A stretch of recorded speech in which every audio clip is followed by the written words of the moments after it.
Cool. I guess we can sing the song now. I guess we can. Okay. Just Billy at the top, right? Magda, just What? Just Bill at the top. Just Bill at the top.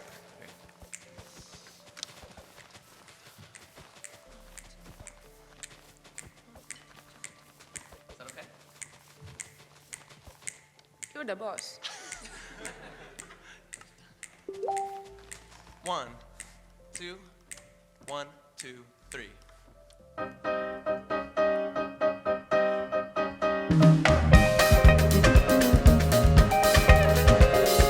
Bouquet de roses, chanson qui parle de choses. Amour, amour, tremblement de terre, collier qui porte mon bonheur. Amour, toujours. Amour, t'es là. Amour, je cherche ton chemin. Amour, c'est toi. Amour, pourquoi tu te caches de moi?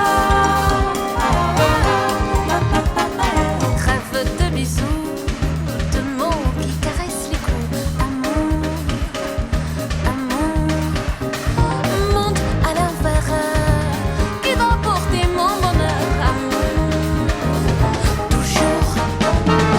Amour, t'es là. Amour, je cherche ton chemin. Amour, c'est toi. Amour, je sais pas vraiment. Amour, pourquoi tu te caches de moi? Chaque matin je me lève très tôt pour aller au boulot. Ce matin, j'ai l'impression que quelqu'un va répondre à ma question. Amour, t'es là. Amour, je cherche ton chemin. Amour, c'est toi. Amour, je sais pas vraiment. Amour, t'es fou. Amour, je te cherche, t'es où? Amour, pourquoi? Amour, pourquoi tu te caches de moi? Pararapapa, ya papa, pararapapa, ya papa, pararapapa, ya papa, pararapapa, ya papa, pararapapa, ya papa, pararapapa, ya papa, pararapapa, ya papa, pararapapa, ya papa.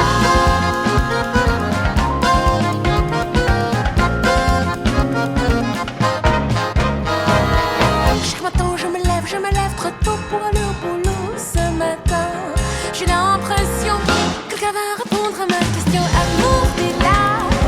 Amour, je cherche ton chemin. Amour, c'est toi. Amour, je sais pas vraiment. Amour, t'es fou.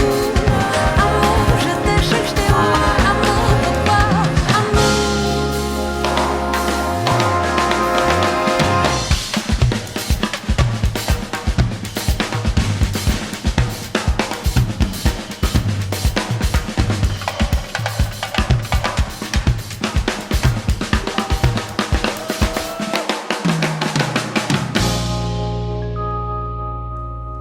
Amour, t'es là.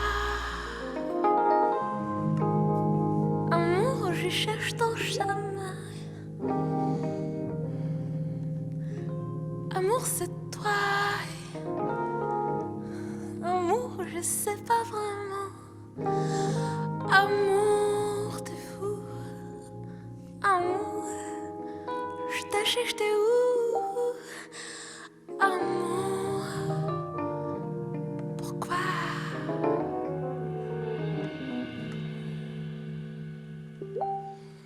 Pourquoi tu te caches? Pourquoi tu te caches? Pourquoi tu te caches? Pourquoi tu te caches? Amour, pourquoi tu te caches? Pourquoi tu te caches? Amour, pourquoi tu te caches? Pourquoi tu te caches? Amour, pourquoi tu te caches? Pourquoi tu te caches? Pourquoi tu te caches? Pourquoi tu te caches? Pourquoi tu te caches de moi? De moi, de moi.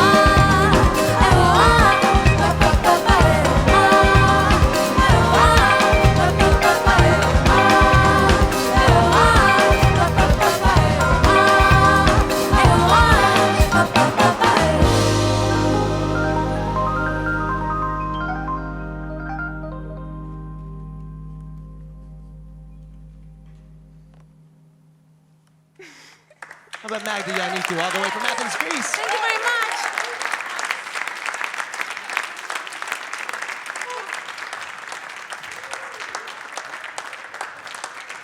Thank you very much.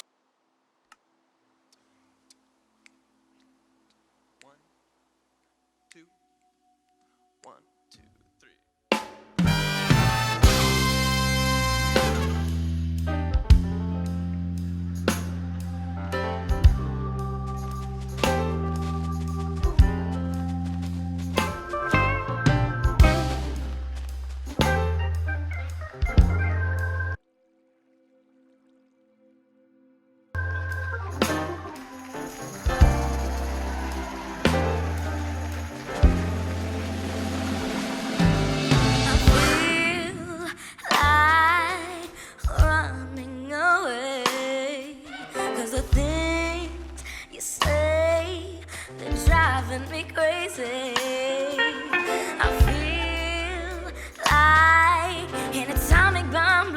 in my face.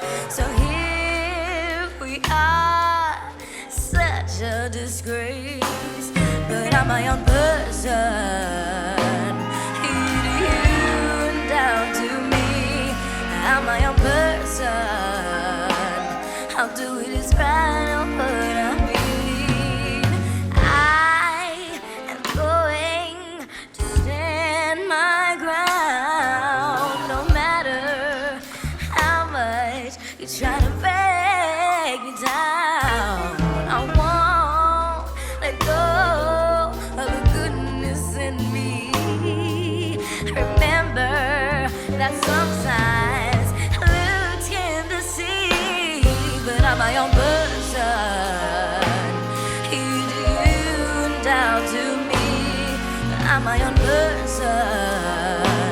I'll do it is right on what I be. I'm my own person. You do you and down to me. I'm my own person. I'll do it is right on what I believe. I know it's hard sometimes, but I have to speak my mind. What I say is the truth. I will follow the wrong you do. Yeah.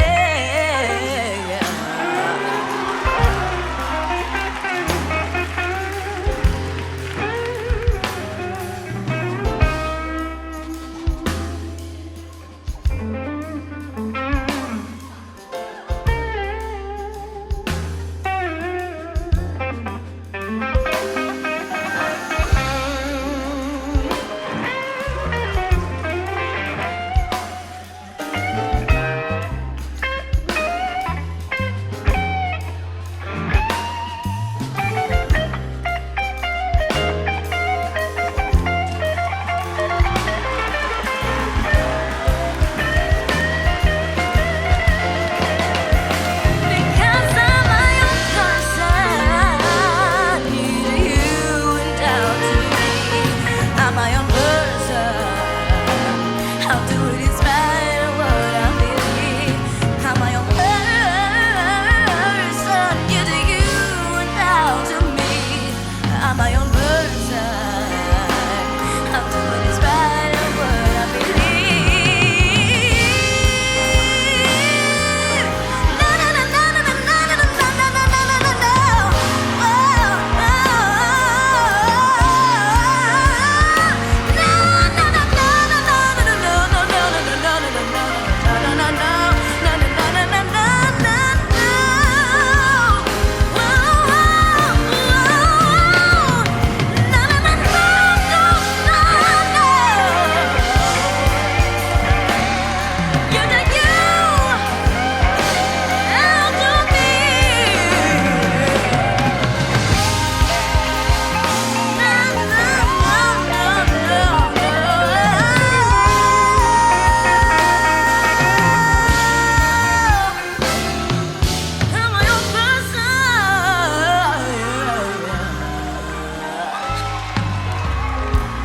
How about China, ladies and gentlemen? Come on.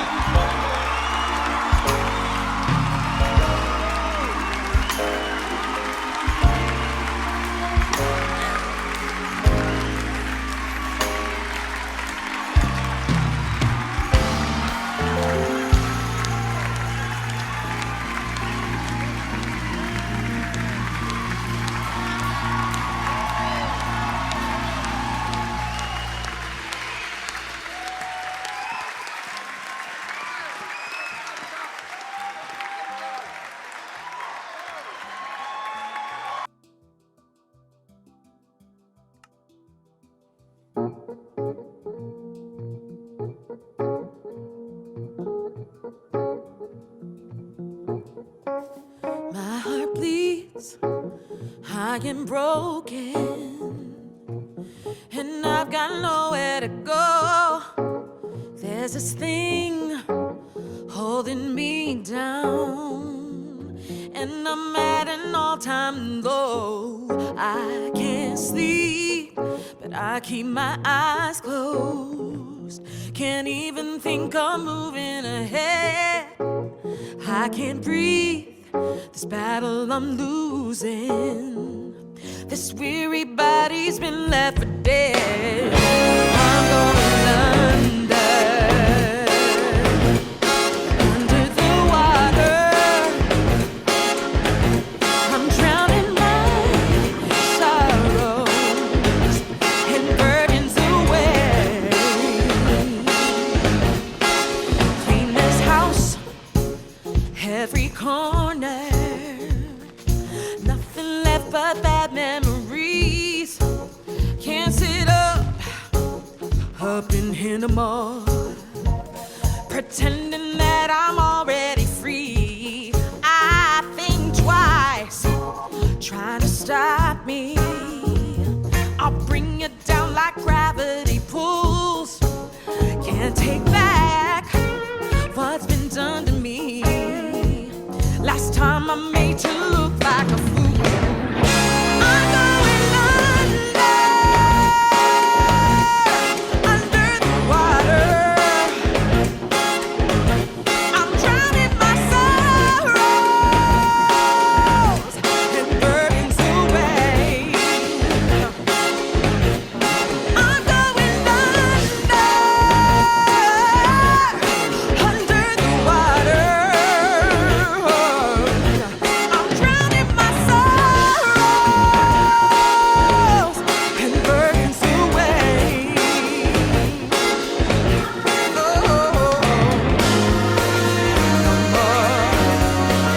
No more, don't worry no more. No more, no more, no more, worry no more.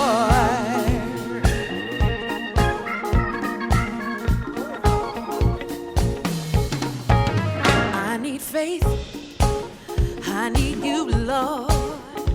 I'm so tired, I don't know what to do.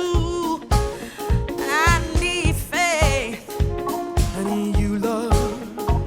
So tired, I don't know what to do.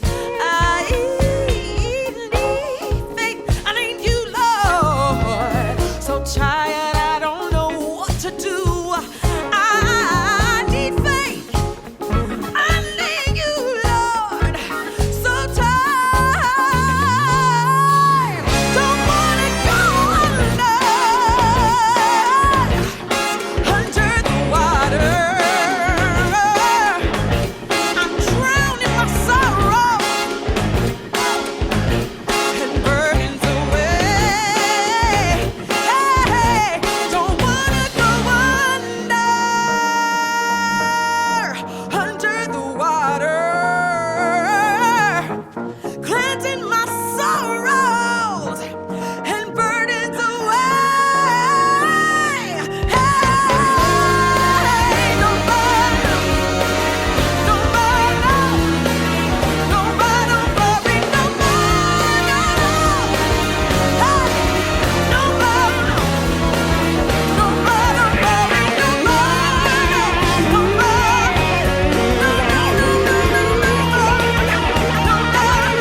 ladies and gentlemen.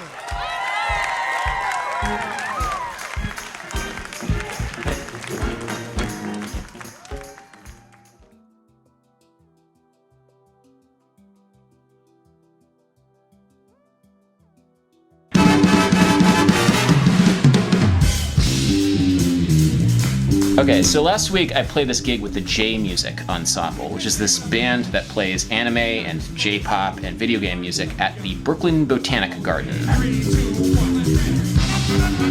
We're playing here as part of Sakura Matsuri, which is the annual cherry blossom festival here in Brooklyn. Now, the band is fronted by fellow Manhattan School of Music alumni Patrick Bartley, who is a pretty amazing jazz saxophone player. He plays with Wynton Marsalis, he's played with the Chainsmokers, he's played on Colbert. Somebody new joining the band. Say hi to Patrick, everybody. But Japanese pop music is a really big passion for him. I mean, I guess like most of us in America, I came to Japanese music through video games. I would play Sonic the Hedgehog, I would play Golden Axe, Streets of Rage, all those kind of games.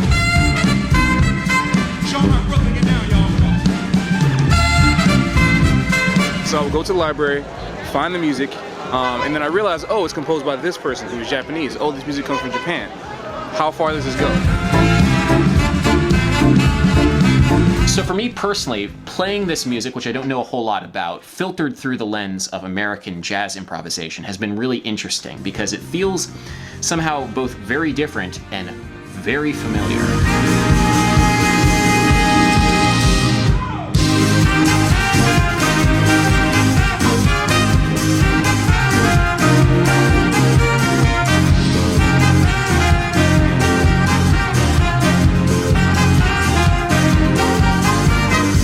Take a look at the background, if you can find any bios on these musicians and composers that made music for these games and anime and J-pop, they are all influenced by American jazz musicians.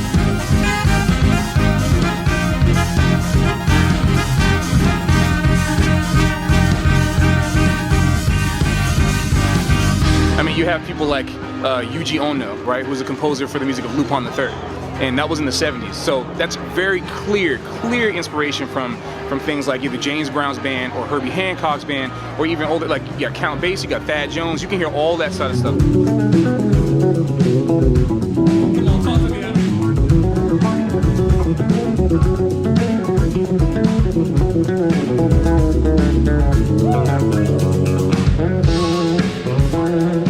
Even going on to like more contemporary people like Yasutaka Nakata, who did the music, who's doing the music for Perfume and Kyary Pamyu Pamyu, Utada Hikaru, Ringo Shiina. All those J-pop artists are vastly influenced by jazz and funk and R&B music. And yet, as familiar as it is, from my perspective as a performer, there's something very, very different about it that's kind of hard to put my finger on. You should probably start with the rhythm first, because the rhythm is one of those things that makes the backbone of this music sound so much different than American music. I think in the Scott Snaps video, you talked about how language influences like the music that comes out of that culture, and it's 100% true. So if you want to study other types of music, I think the same way. You should at least peek at what the language is. And the thing about Japanese is that it's a monophthong language, right? Every vowel is made up of one like small part of what our diphthong vowels are. So if you got A, it's E, right? You also have consonant, vowel, usually what the language is made of, you know? Takakunakata, it means like it was not expensive. You have shiranai, I don't know. Like it's all like da da da da da da da da da da. And the music is a lot built up like that.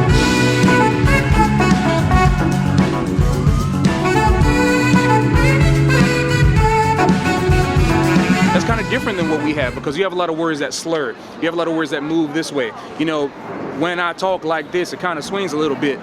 So it's easy to make lyrics, you know, that kind of thing. Yeah. But if you're speaking Japanese, it's a little different. But to speak it correctly, you can't, there's no accents. There's pitch accents sometimes in order to make the, you know, just like in English where to ask a question, you want to do upper inflection, of course, but that has no bearing on how the language actually sounds. Yeah, yeah. You would actually sound a little weird if you started speaking Japanese like English.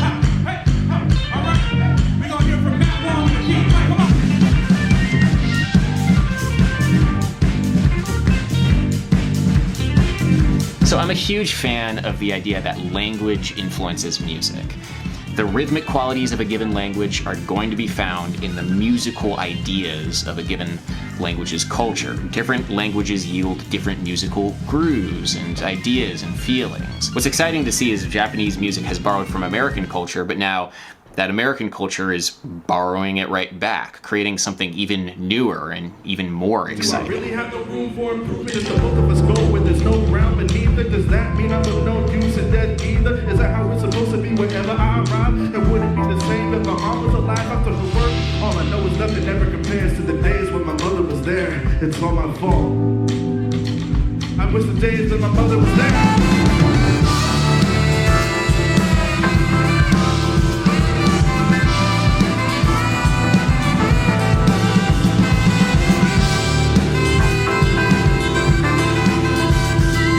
You know, with jazz improvisation, the main way that we learn it, at least now, since the dawn of recorded music at least, we learn this music from transcribing. A lot of people say this for playing fighting games too, like if anybody plays Smash, like Smash Brothers. They say, go study some pro players if you want to get good. Like study, like if you play Rob, go study this person. If you play Pikachu, go study this person, right? And then like you get your until you practice their combos until you find your own style.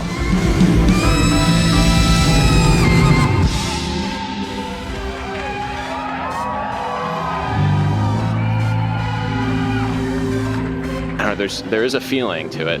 I can't say what it is though. Well, you know, it's a constant work in progress for us too, but that's why we're constantly exploring these themes. And if I just think about the opening theme, you know,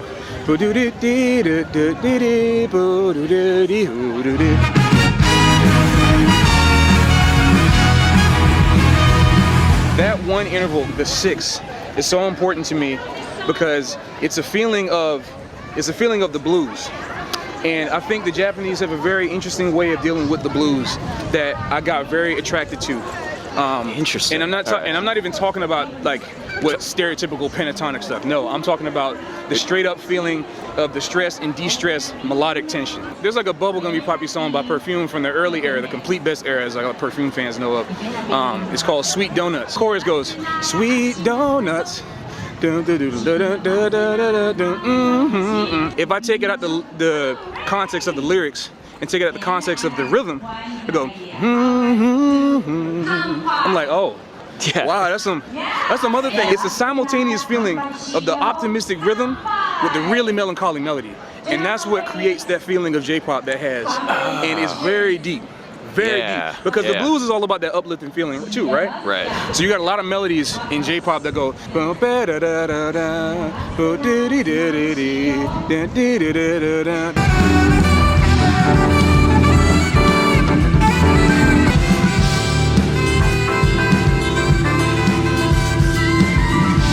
there's a certain, like, I feel like going down to that 7 and then coming back up to the E is like, all right, things gonna be all right. Yeah. You know that feeling? Yeah, I mean, there's a whole bunch of ways to interpret that, but I feel that way when it comes to that. It's like, it's a sadness, but it's like, you know, we gonna be all right. This is my world that I live in. And I think a lot of people identify with J-pop because it makes them feel like they're going into a world that understands them. And they feel like they're going into a world where people are like, oh, this is a song that is talking about my life and my struggle, because the music and the melody is about that struggle, but it's also about the optimism.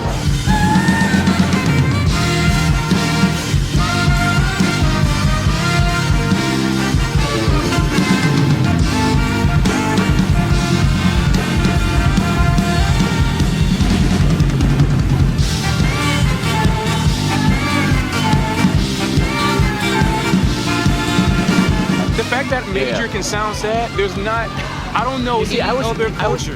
hearing it almost as minor sounding happy. Like I was hearing most of the stuff exactly the opposite from what you were thinking. Which is like, okay, all right. I think of both of those things though. Okay, yeah. Because I mean, all of my Jewish friends, they said, wow, this sounds like I'm at temple. It sounds like I'm at services. Oh yeah. When they hear minor songs, for example, when we at our sessions we play Kirby Dream Land from the arrangement from Smash 64, Smash Melee.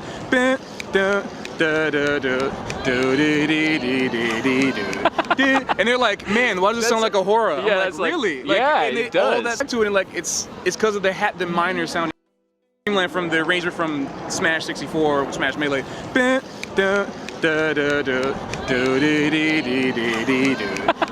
they're like, man, why does it sound like a horror? I'm like, really? Like, yeah, and it does. All that to it, and like it's because of the minor sounding happy vibe. Well, yeah. They're They're also very, very influenced by Eastern European music. Yeah, okay, I can hear that. For There's sure. a popular Hatsune Miku song called Ivan Polka. That's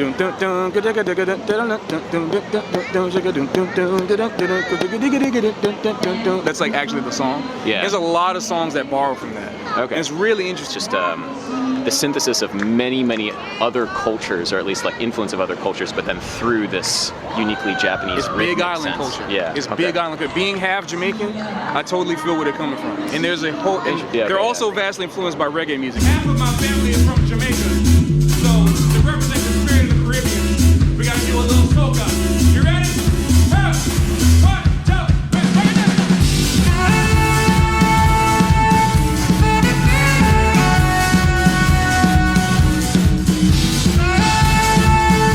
It's so interesting to see, and in a small part, be part of that synthesis between Japanese pop music and American jazz music. I'm very excited to see what Patrick and the rest of the J Music Ensemble do with this going forward, because damn, the music is like, it's really, really fun to play.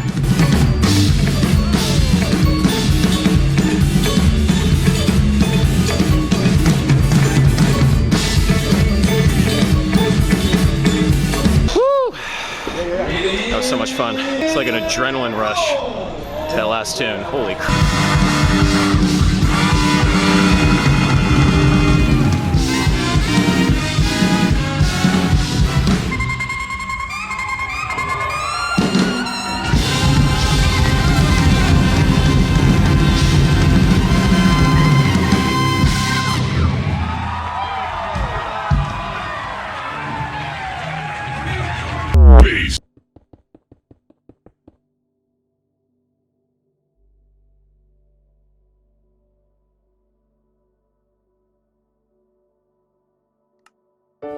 Pamilya tayo.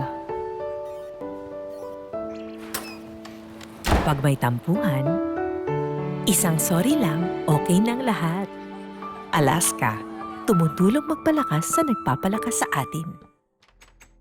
So right now we're in Kyrgyzstan, a small landlocked country in the middle of Central Asia. And we're just outside the capital Bishkek in Ala-Akcha National Park. We're going to the top of this mountain right now to play a traditional Kyrgyz song.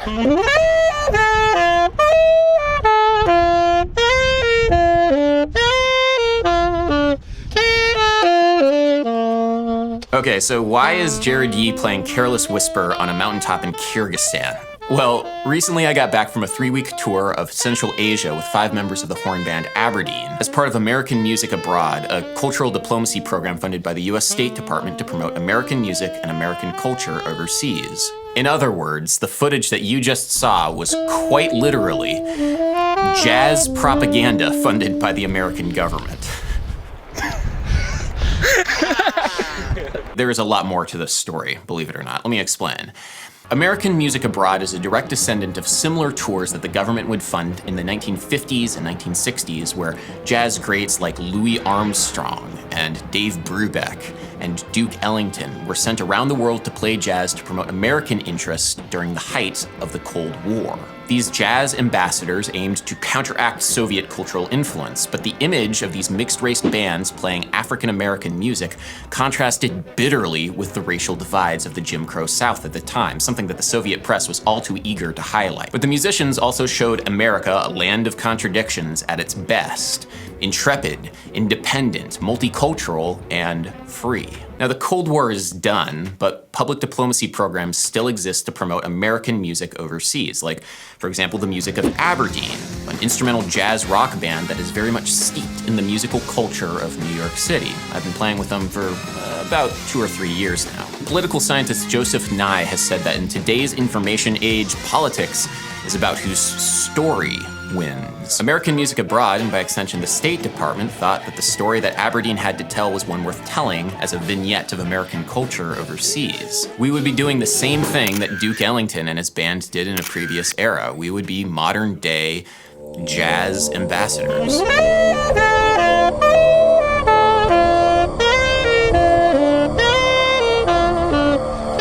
Our first stop on this tour was Kyrgyzstan. Now, after the fall of the Soviet Union, various Turkic peoples broke off into what we affectionately call the Stans. Kyrgyzstan, as it stands right now, is at a crossroads, trying to assert its own national identity while still being deeply influenced by its Soviet past. Come on, it writes itself. The Pentagram Park is sponsored by Coca-Cola. Best part about this park is it's literally a block away from that giant statue of Lenin. It's such a weird combination of the post-Soviet and American capitalist. Panfilov Park is in the center of the capital of Bishkek, where we kicked off the tour with a couple of concerts collaborating with local band Choro Band at venues like the US Ambassador's residence.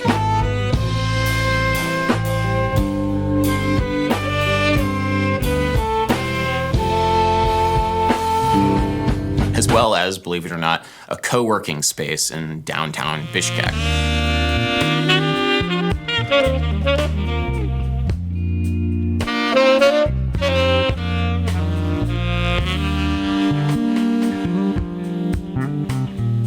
Now, earlier I joked that we were engaged in jazz propaganda, but I want to tread lightly with that term for the rest of this video. Because American culture, and by extension the musical life that I live in New York, is treated with a fair amount of suspicion in many parts of the world. After the concerts in Bishkek, we flew down to the city of Osh in the south of Kyrgyzstan. Outside of Osh is Aravan, a small town on the Uzbek border. But our main goal in Kyrgyzstan was youth outreach. We'd be conducting a series of workshops for students enrolled in Access Micro, a program designed to teach English to students who wouldn't normally be able to afford it. A goal with these workshops was to get to know the kids and have them get to know us, as well as trying to get them to understand the music that they liked. Does anybody have any favorite songs? Very often the music that they liked was Bruno Mars. American pop music, specifically Uptown Funk. Bruno Mars? Great. So everyone count and clap with me. 1, 2,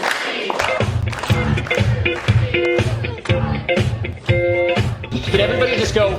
Visiting from the United States, we have the band Aberdeen. All you need to know to play this.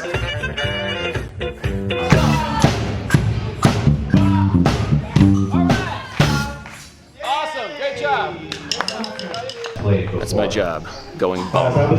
The jazz ambassadors of the 1960s brought American culture to the world, but when American pop music is so ubiquitous, why were we in Kyrgyzstan? Ethnomusicologist Kendra Salwa notes that audiences lack not American musical products, but experience with actual Americans. This was the first time these kids had hung out with American musicians, and as tired as I am of playing Uptown Funk in wedding bands, the song has a new important meaning for me now that I've played it in the Kyrgyz countryside. Who knew? Uptown Funk is the universal language.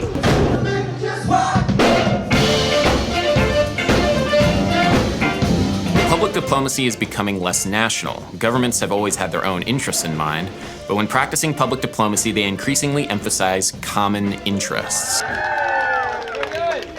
In other words, Uptown Funk. What's your name again? What's your name? I'm Emery from Mars. Great, from Mars. Yeah. We already know. Yeah. You don't have to.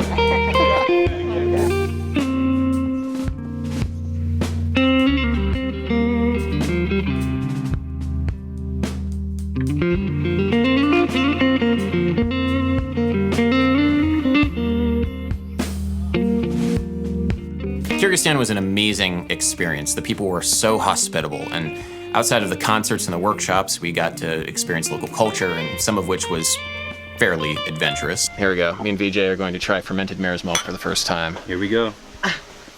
Yeah, okay. But soon our time in Kyrgyzstan was done, and so after an insane lobby call, we took a 4 a.m. flight from Bishkek to our next destination.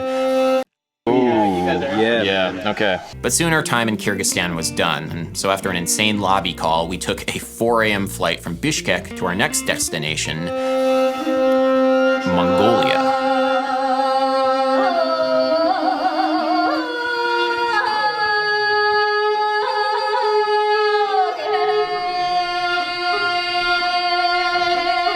Mongolia, land of Genghis Khan, follows what's called a third neighbor foreign policy. It's entirely landlocked by Russia and China, so it looks often to other countries to provide a cultural and trade counterbalance. But because it's so small, foreign bands rarely get the chance to visit. Foreign bands like Aberdeen. And actually, it's a band from New York.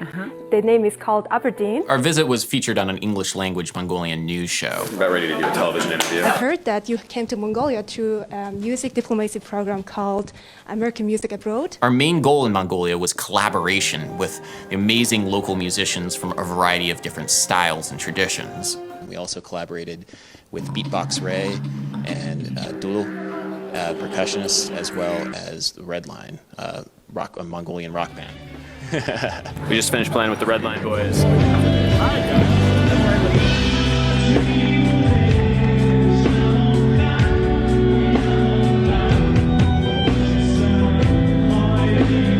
They held public concerts and played gigs, and the most important part was having workshops and master classes with students. Yeah, that's really nice. Mongolia is a small country, only 3 million people, but it has a deeply rich musical tradition. Many people in the West are familiar with humi, or throat singing.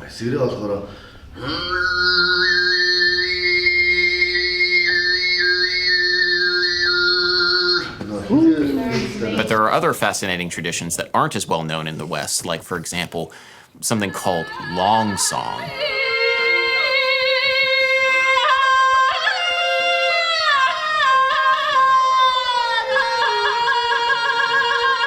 There's also a rich ensemble tradition that features the Murin Kur, a two-stringed horsehead fiddle that's tuned F and B flat. We got a chance to collaborate with a Yalgu band, a children's ensemble that features the Murin Kur. I got a chance to play one, and it's actually a lot harder than it looks because you don't actually press the string down to the fingerboard as you play it. There's also the bass version, the Ik Kur, which is tuned down an octave and actually plays a lot more similarly to a Western contrabass. And yes, in case you're wondering, you can play the lick on it. Cool, and you are being here in Mongolia as a cultural ambassador as well. We spent a while rehearsing Aberdeen's music, as well as other music, with a wide variety of musicians in preparation for a big concert at the Children's Palace in downtown Ulaanbaatar, the capital. The Children's Palace is this old, communist-era building. It has all sorts of kind of interesting nooks and crannies and passages, including my own entrance. Pretty sure that's what it says. Seabass. Is tonight's concert going to be lit? It's gonna be so lit. The performance at the Children's Palace last night was really quite memorable.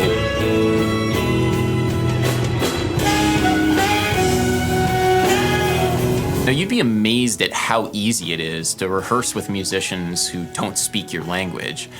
Music isn't a universal language, but among skilled musicians, it can be a lingua franca, a common tongue. This performance was amazing, and there's going to be more footage of it that comes out later, but a real highlight of the tour for us was our last performance at the Fat Cat Jazz Club, the big jazz club in Ulaanbaatar. The last day before the departure, they had a gig at Fat Cat Jazz Club.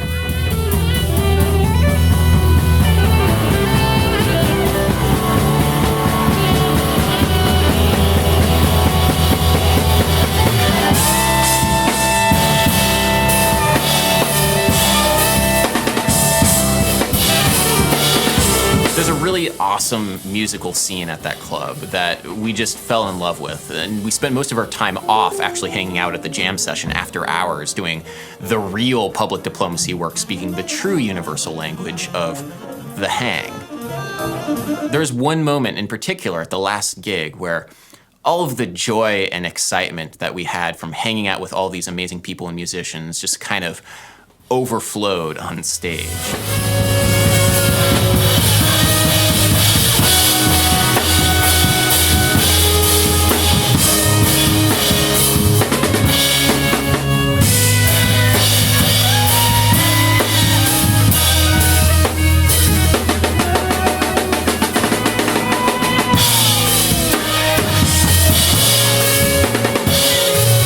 The tune that we were playing is called BKNY. Brooklyn, New York, where we live. And it was just a special moment to be able to share that with people on the opposite side of the world. Give it up for Rob on the cymbal. Now, in the information and disinformation age, there's nothing stopping people from learning about where I live, but it's these moments in time where we're making music in the flesh and sharing in a moment where I feel the real cultural diplomacy actually might happen. Joseph Nye notes that when information is plentiful, the scarce resource is attention. If there is empathy there, it can be a real bridge between people and cultures. So we have a little bit of a sing-along. It's pretty easy. Here's how to go. We'll be singing this song until the end. We'll be singing this song with our best friends. We'll be singing this song until the end. We'll be singing this song. Here we go.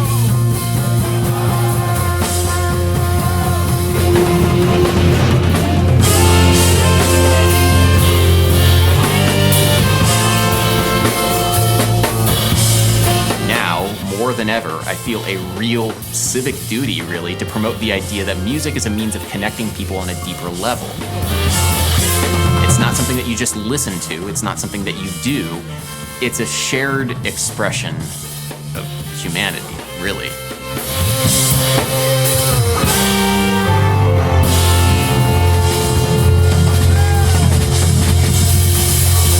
You would think, with the current administration's view on soft power and diplomacy, that these kinds of programs would be cut. But it turns out that it's a lot cheaper to send musicians overseas than soldiers, and so funding for these programs have actually increased in the past couple of years, thankfully. Duke Ellington, our forebear, the person whose footsteps we are following in, would say that if jazz means freedom, then jazz means peace, because peace can only come to mankind when man is free.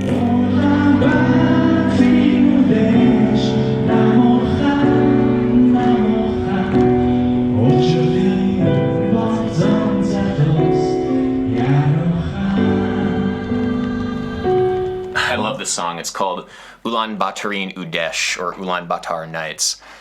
You know, if you're watching this video and you find the sort of thing too saccharine or too twee, I don't blame you. It does kind of have a kumbaya kind of vibe to it right now, but one of the things in music making that we're inundated by in education and popular media is the idea that music should be a form of self-expression, but we're not really exposed to the idea of music as a community building thing. And I feel like that's a real disservice to what music can do and really what the point of music is. It's not purely about the glorification of self, it's about building a community. And this tour, more than anything else for me in my life, has really shown that. I want to give another shout out to the musicians that we collaborated with on this tour. The musicians of Redline, those guys are awesome. Beatbox Ray, Dulal, a Yalgu band, as well as all of the people of Kyrgyzstan and Mongolia for their absolutely amazing hospitality. I also want to give a shout out to the US embassies in Mongolia and Kyrgyzstan, as well as American Music Abroad, and our translator Kielbek in Kyrgyzstan, he was awesome too. I love you. This was an amazing experience, and I cannot wait to do something similar again. I cannot wait again to serve as a jazz ambassador.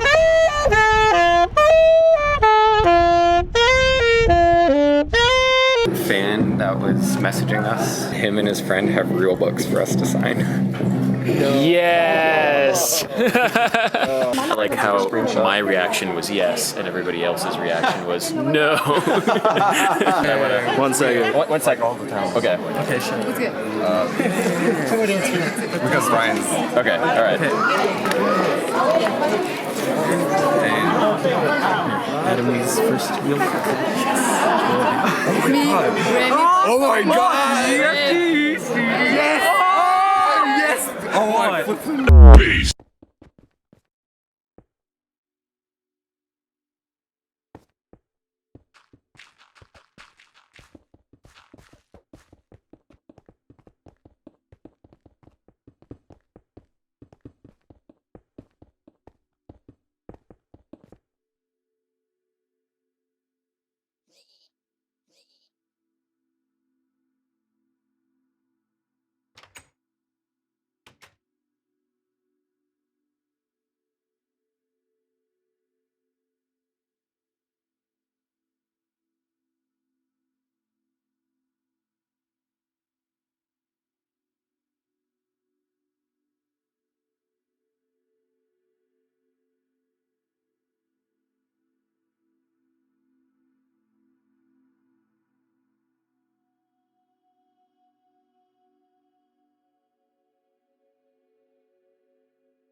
get it together.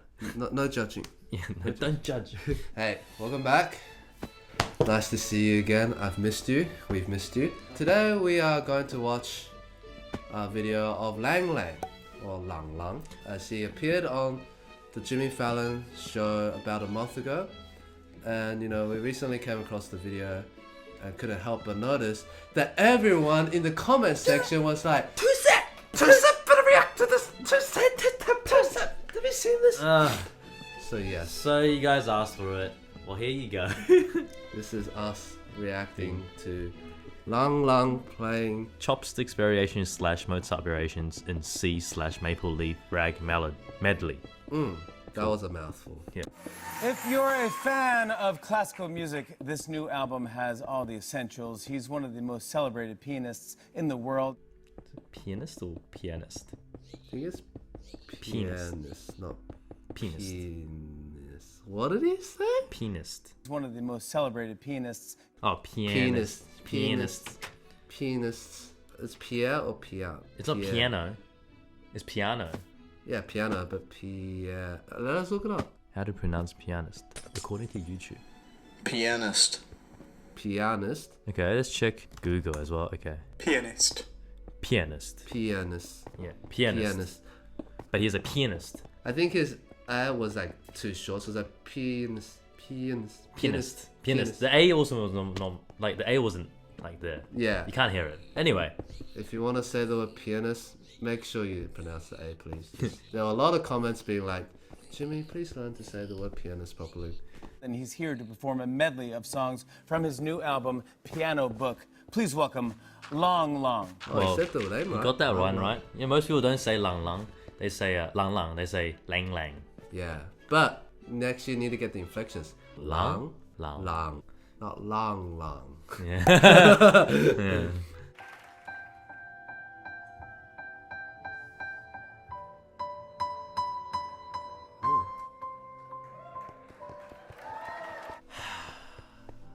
Like, can't see his phrasing is so colorful with just those 2 notes, 3 notes, and the audience had to go woo, woo. Try to appreciate the most beautiful, intricate phrasing. And just, woo. I mean, as a classical musician, seeing this is for such a world-class musician to play something so simple but make it so elegant and musical is very extraordinary. And it's very hard to listen when the audience members go, woo! I mean, yeah, I get it. It's a TV. It's a TV show, so they have to. Yeah, that's fine. But you know, I've seen him do other TV shows where people didn't clap. That's true. It's a bit, yeah. I mean, I don't know. What do you guys think? Yeah. I think a lot of the comments were like, "Oh, these Those clapping during the performance just make me cringe." Audience has clearly never been to classical piano performance. Oh my god! Oh, that's wow, rough. you guys are savage. Oh boy, and Eddie. I'm about to have a field day. This is the field day. Well, you guys asked for it. The people in the comments are correct. If it's a classical performance and he's a classical pianist, the culture is typically don't clap until the end of the piece. But it's just a TV show. Yeah. And it's just cool that classical musicians get to be on it. I know, it's amazing. So Hey, thank Jimmy, you. if you're watching, Jimmy, if you're watching, we're happy to give you a violin lesson. On your show, maybe. On your show. Hashtag 2 set on Jimmy Fallon.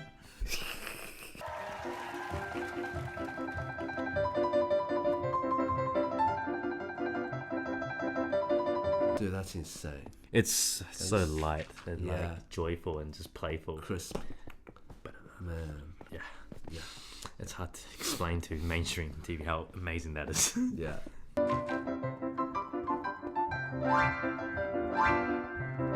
Alright, calm down, Lang Lang. No need to Yeah, I flex know. I know. 3 times in a row. I mean, come on. I mean, I know it's a mainstream TV show, but anyway, 1 for the classical, 1 for the audience, 1 for the TV. Yeah. I don't know how hard Gliss's are on the Yeah. piano, but I get the feeling it's equivalent to that tremolo.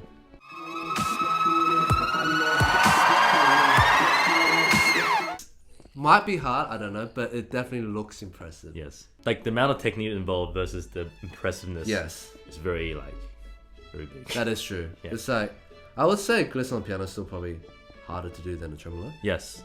But compared to what he did at the beginning, that dun dun dun, I think that arguably would have been harder to do than that. I know you pianists. What do you guys think?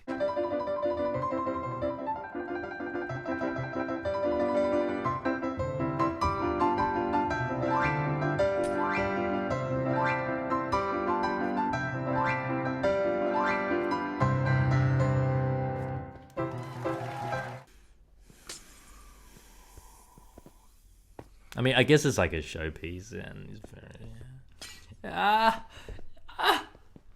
it's okay. That's alright. It's okay. Just come on, Brett. Get it together. No judging. Yeah, no, don't judge.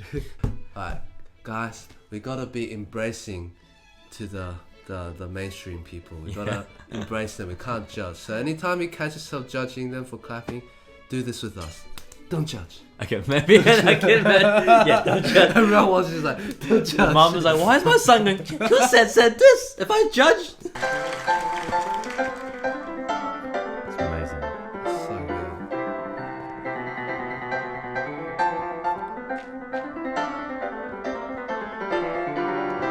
Can I just say that second time?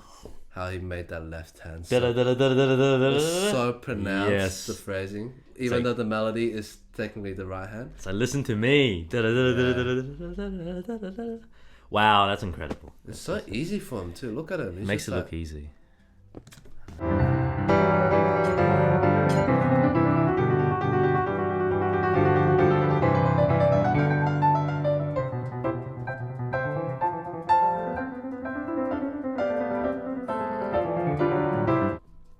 Hey, it's a live performance. It's fine. Okay.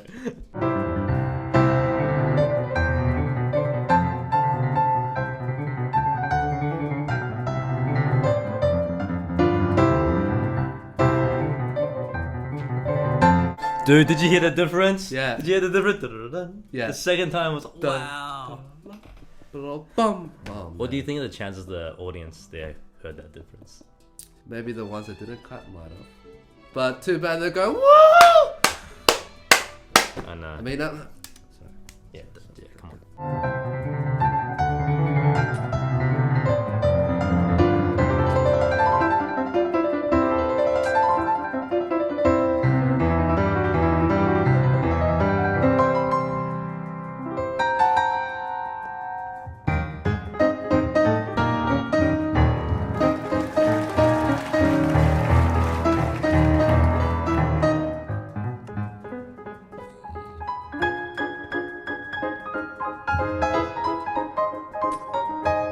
That was massive. Yeah. That bottom A flat. He put his whole body into it as well. Yeah.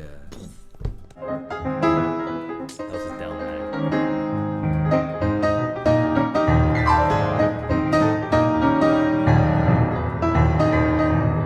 Dude, just it's amazing. Like, Do you hear how sticky that he made the chromatics in the bass?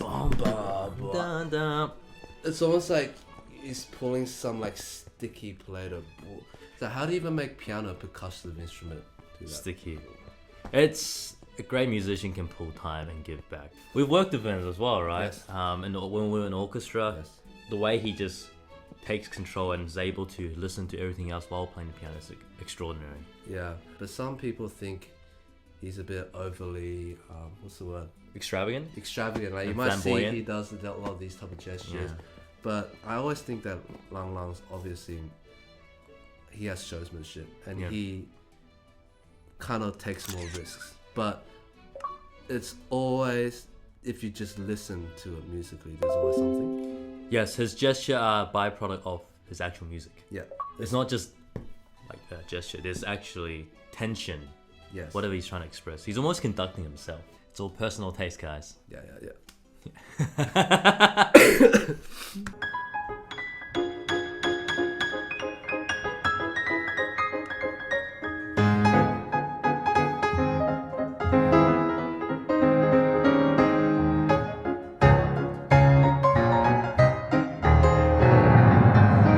Do you hear how like So crisp.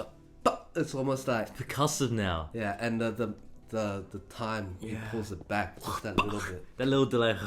Yeah. Whoa! Oh, so good.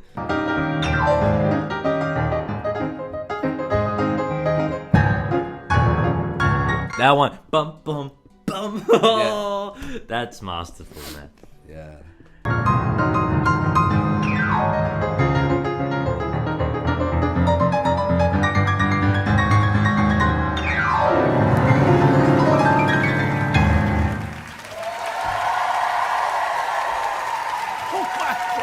And now you clap. Yes. Oh my goodness! Long, long! Yeah! There's an awful lot of light on them facing that way. Yeah. Which one do you think is a classical musician? Which one's not? I'm just remembering all those faces. All of them there clapped during his performance. Just watch, look at the face. I'm just like remember it. Judging, I know, like I know. face of disapproval. Like, are they gonna come to our show? There you go, guys. You asked for it, and here we go. A little review of Lang Lang. Yeah, so Jimmy Fallon, if you want us to teach you violin, yeah. All these comments are either about Ling Ling, Two Set, clapping, or pianist. Pianist. Wow. I mean, it's great to see classical music on a show like Jimmy Fallon. So, guys, it's fantastic. Yeah, it's fantastic. Like and subscribe. See you guys next time.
Oh, yeah. Oh my goodness. Oh, I'm about to cry. This is so good. All the pain, all of the day's frustration. All right. Tool Set reacts. A little bit sick. Yeah. But we're here today to review a highly requested show from you guys, which is, of course, Nodame Cantabile. It's a show that's based as a live action show based on, I think, an anime or manga. I don't know which one came first. Don't look at me. It's very, very popular amongst musicians because it portrays the life of a classical music student in music school. So we're gonna see today just how well of a job the live action did in portraying this classical music scenes. Yeah. Yes. Is the camera focused on us? We know that's been a complaint. Yeah, that's right. Get down microphone. Yeah. This microphone's hogging all the attention. I know. Alright, so let's see.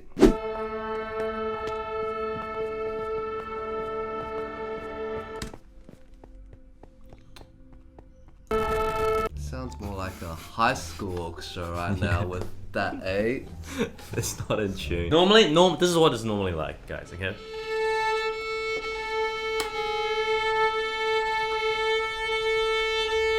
Yeah. But what is this like? It's like this. It doesn't change. Normally a professional, or even any orchestra, a professional orchestra, they'll tune the note accordingly straight away. So you play it in tune. Yeah. I'll go.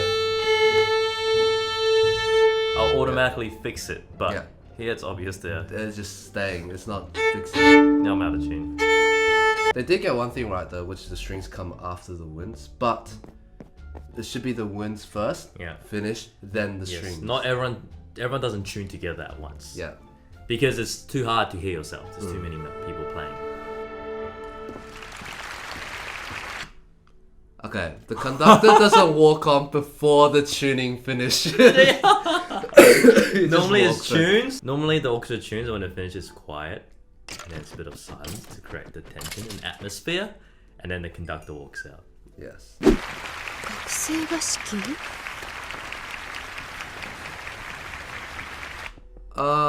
You kind of got that right, except one thing. So usually the conductor walks on and the orchestra does stand up to go bow with him, right? But usually the concertmaster will stand once the conductor's already kind of walking in, correct? Yes. I mean, it varies. Well, it depends. If the concertmaster walks in, the principal cellist kind of does a little, and the concertmaster stands up, and everyone stands up together. Yes. But in this case, the conductor had to go there and go, which Get is up. a little bit like awkward. Like, get up. Come on.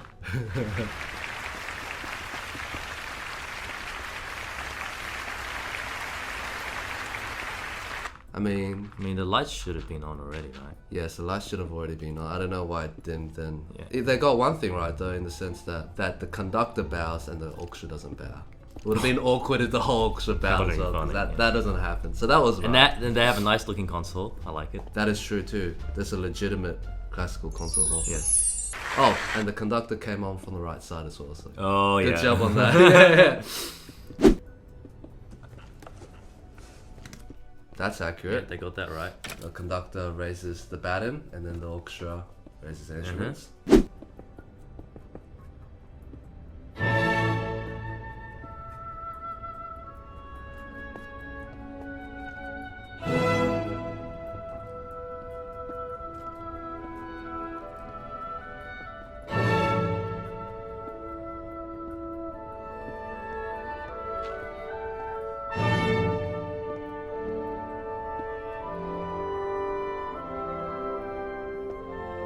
Alright, let's dissect that a little bit. You gave 2 upbeats.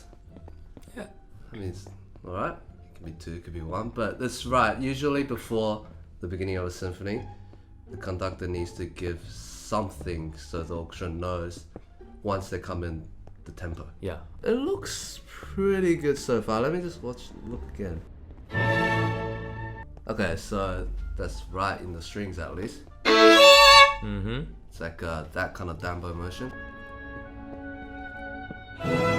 Hold This on. guy looks a little bit suspicious though, I Yeah. think. I mean, first of all, he's wearing gloves. I don't know what's up with that, you know?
Yeah, Usually wear gloves. The pinky looks a bit tense as well. The pinky's bent that way? Yeah, it's definitely not. I mean, it's not incorrect, but it's not normal. Do you see that? It's very slow, but look at his bow contact. You ready? Yeah. Oh! Whoa! It bounced off! Whoa! Oh, that's suspicious. Yeah. You don't really. A concertmaster shouldn't be going. Yeah. I suspect that because A, his pinky is not tense. Yeah. Which means not great technique, and B, you know, typically the concertmaster is a main character, which means it's probably got an actor rather than a musician. Yeah, makes sense. So. Alright, fair enough. Yeah.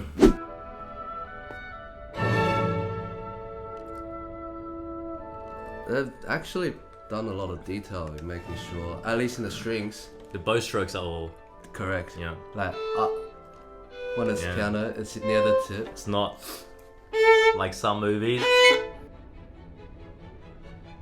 Okay. Yeah, okay. Okay. I mean, look, come on. I mean, it's great that he's doing his best. Yeah. But it's very clear that the notes were off the string, meaning, and the actor's bow was on the string. Yeah. If you look at him versus the Desky, it becomes more clear. Yeah, there you go. So that's the orchestra musicians. Yeah. Well, so far. Yeah. And then the main dude, which is an actor, because he's a character. I think he played like this kind of bow stroke.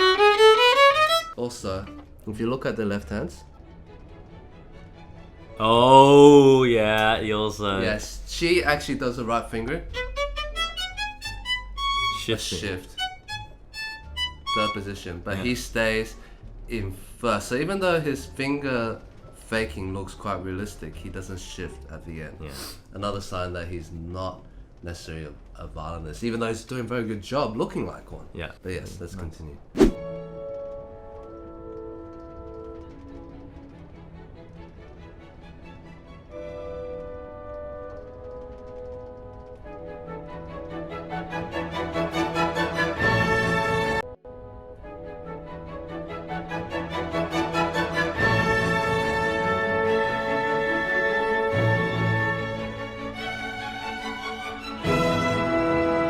Just one thing too.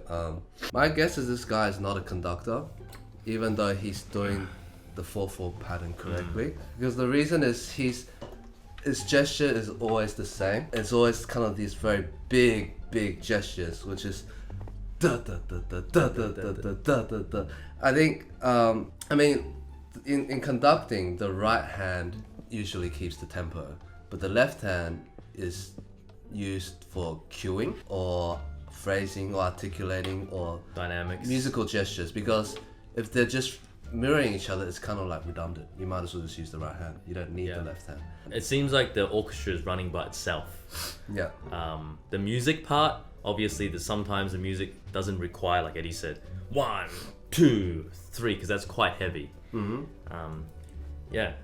Should we give an example? Yes. I mean, you know what I think we should do? We should find an actual recording and see what the conductor does. Yeah, that's true. We should do that.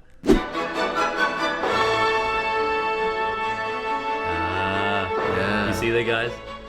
The right hand. Yeah.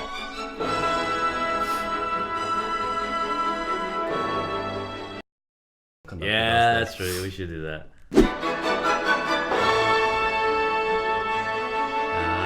Yeah. You see there, guys? The right hand. Yeah.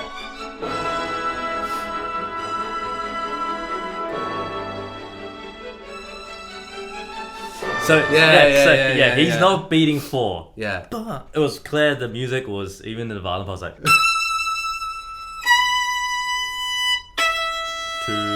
3, 4, rather than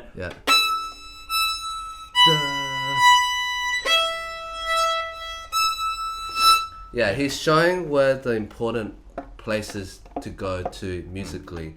Yeah, you can see it's as musicians, we already feel so much more musical information. There's much more information coming to us. We can see what he wants. Which harmony he wants out with his left hand. He's like, bring this part out with this gesture. Yes. Or the phrasing, like this part was kind of gesturing, don't drop the beat, like keep it going. It's conducting is an art form.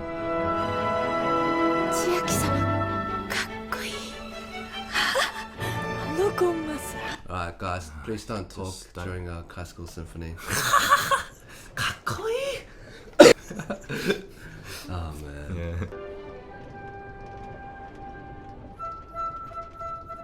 Wait a second. Whoa, the wall's off, no? His conducting's not in time there. Yeah, it's behind. Because there's a time signature change there, I think. Gold flute, that's a real thing. They're more expensive but make a richer sound. Nice, good on her.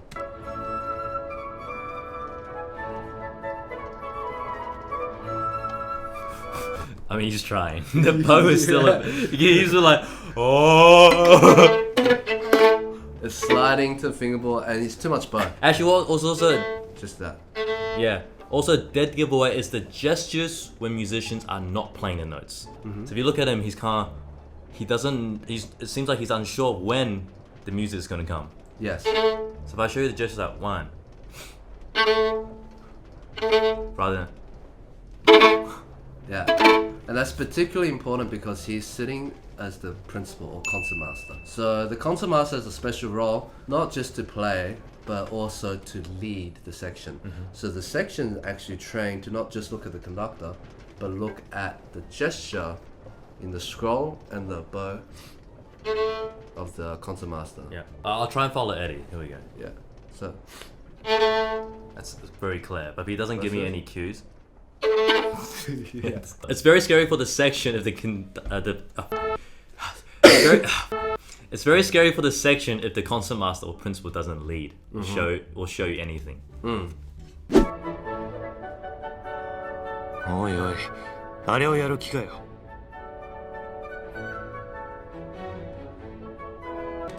I don't know what they're doing here, but I just know that if this actually happened, I'm pretty sure the audience can see. Yeah. It's very obvious. Can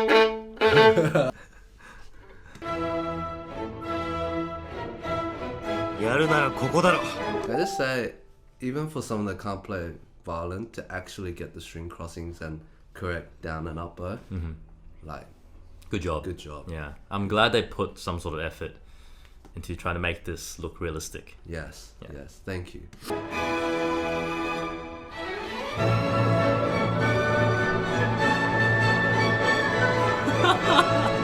Why? Why? Okay. Okay. Oh, I mean, they've maybe put too much effort.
Why?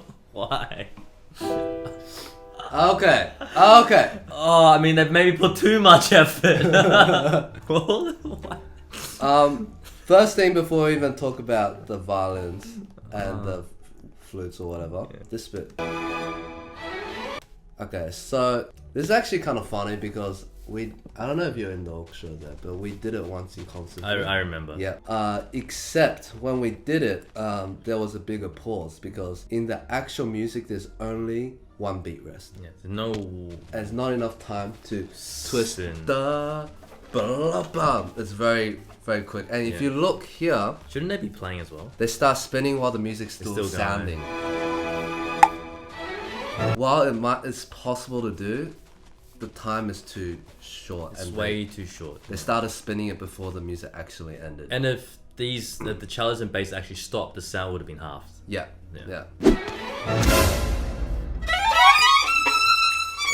Guys, can we just make something about science? Violin players rely on gravity for the bow to put pressure. Guys, can we just make something about science? Violin players rely on gravity for the bow to put pressure on the strings. Like that, right? Gravity. When you play, you actually don't want the violin to be horizontal, you want the strings to be horizontal. Yeah. So it's 90 degree, pure gravity. Now, if it's like here, where's the gravity going? To your face! And it requires you to push that way onto the string. And it's very difficult. Yeah. And unnecessary. Yes. So while it's possible, you can't play with a good sound. So let's, for example. Yeah. If I play like this.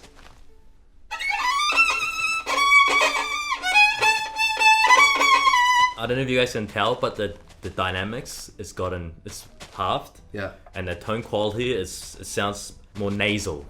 And just really bad. Bad sound quality. Yeah. But you can get the notes technically. And the trumpets, I mean. I think it is possible to play that. Yeah. But I've never seen. But people just don't do it. Yeah. I think it's because there's so much precision required in playing these instruments. Any unnecessary movement is just. It doesn't help. Working again, you're making it more likely to mess up. Yeah. And for the wind players and brass players, all that movement moves their core. Yes. The air, they need air to come out somehow. Yeah. Yeah.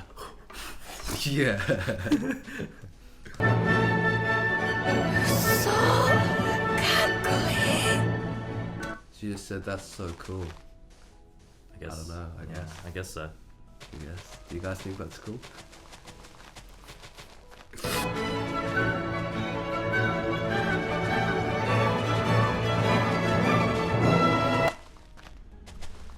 All these people in the first are violinists because they're all in fourth position. Yeah. But this guy's in first position in the front. He's just playing a beat. Yeah, but it's clear the rest are actual musicians, which is really cool. That's cool.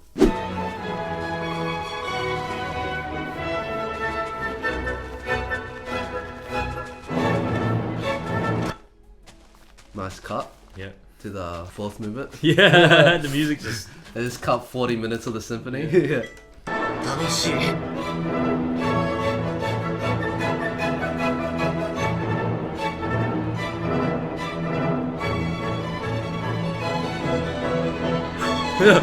What was that? Yeah. Yeah, come on, douche party. I think he should have watched the recording on YouTube of a conductor. Yeah. I mean, he's in time, but it's.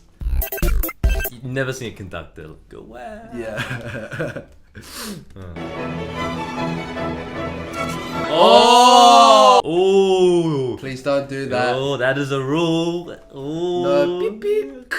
Yeah, you do not do that. I mean, I guess it's loud, the loud part, but you don't have a camera that has a shutter sound. Yeah. In a concert. Unless you're the paid photographer. Yeah. But usually they operate during dress rehearsal. Yes. Not in the actual concert.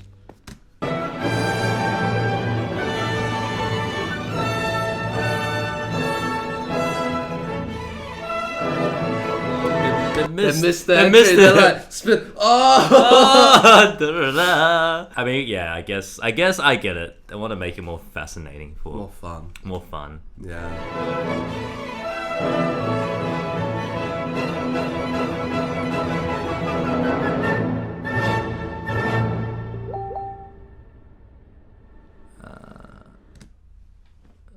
I mean, I don't think you can do this with the flute. Yeah. Because your embouchure moves the woof.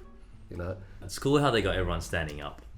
Yeah. As a great, like, grandiose effect at the very end. How come the violins aren't standing up? Yeah, I don't know. But the violas? What? I'm so confused. So how come the violas are standing but the violins aren't? Oh, look at that. Oh, see, because we're humble. Yeah, violins. We're humble. We're humble. Sit down. Be humble. Yeah, that's that's what right. we do. Okay. Why is there no applause? Bravo! Okay, that delay was a little bit long. It was very dramatic. Yeah. Bravo! I mean, normally if a fast piece ends, the claps do come right away. Unless it's like a super well educated audience and the lingering note is like the end of Mile and Nine. Yes. It's just like the emotion is still in the air. People wait. But usually that doesn't happen. Yeah. Usually some people do yell out bravo though. I'm not a big fan of it.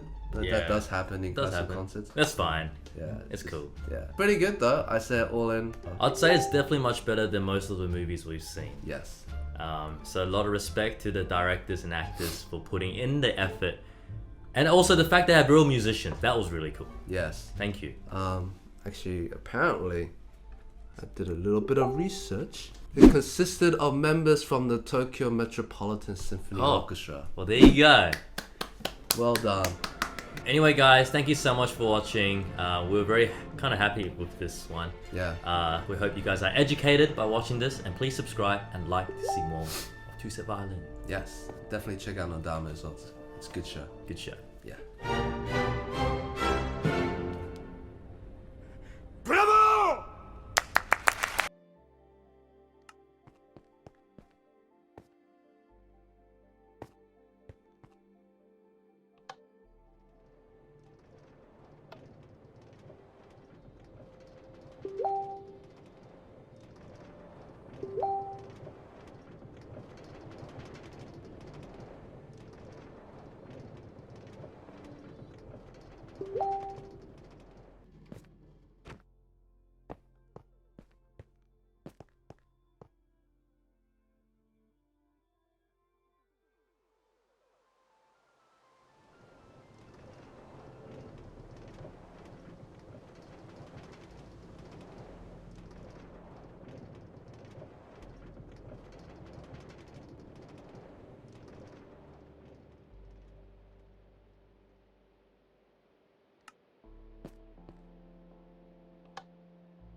Today is a very special day. It's actually Brett's birthday, 3rd of March. And being such a good friend that I am, such a team ensemble player, I thought, what not a better gift to buy Brett for his birthday than a viola. I just drove to the instrument shop. I'm about to go buy a viola. Now, I don't want to be seen buying a viola, so I'm gonna have to disguise myself to hide my identity from the shame. Shame. All these violas.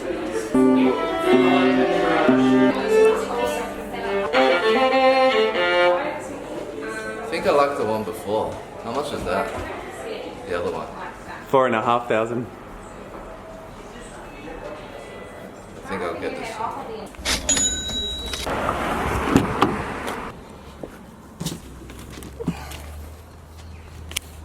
Time to give it to Brett. Happy birthday to you. Happy birthday to you. Happy birthday, dear Bretty Bear.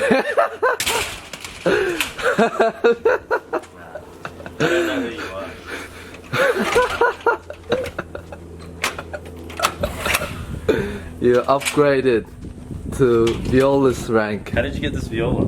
I bought it for you, bro. It's your birthday present.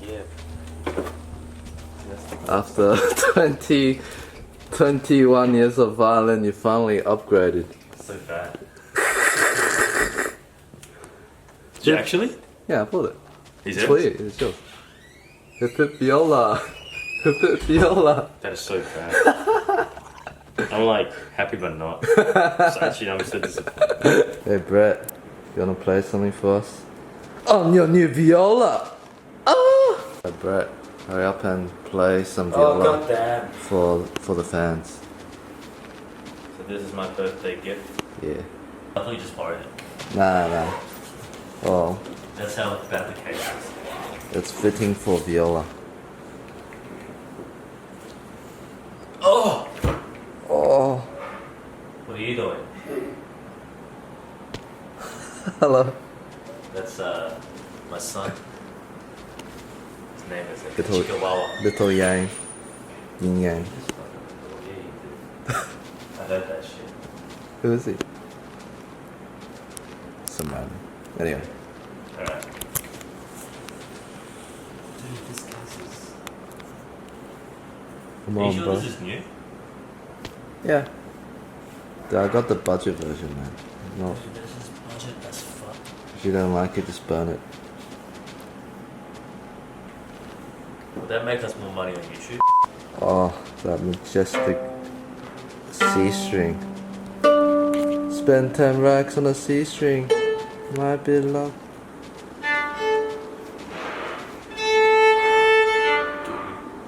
What? Rosin. Oh, there's no rosin. Oh, there is rosin. So much. It's pre-rosin for you.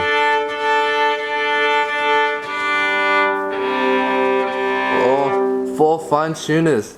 Because violas need that shit. Yeah, I got the cheapest one.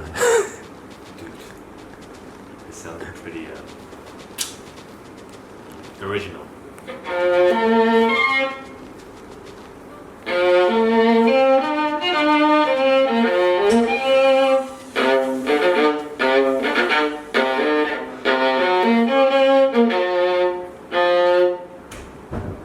Listen to the sound.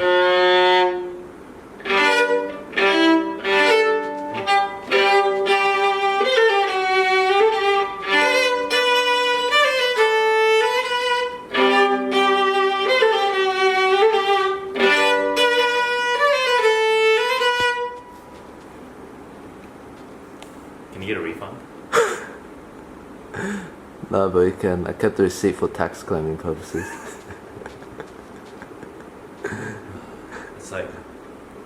It's like a, nah, I say it. It's like a unwanted, just watch our video. The birth of the viola. Yeah. This actually just happened, just came out of this thing.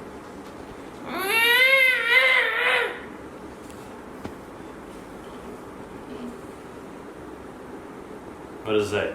Student Plus. Dude, that's quality. Happy birthday, man. Thanks, man.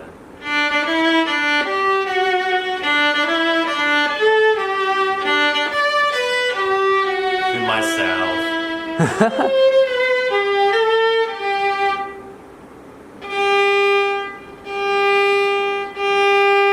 Still sounds better than my violin. Huh? No, just kidding. Not just, I was like, what? Oh, cool. Viola game, viola game, viola game, viola game, viola game, viola game, viola game. Viola game. Spend 10 racks on a C string.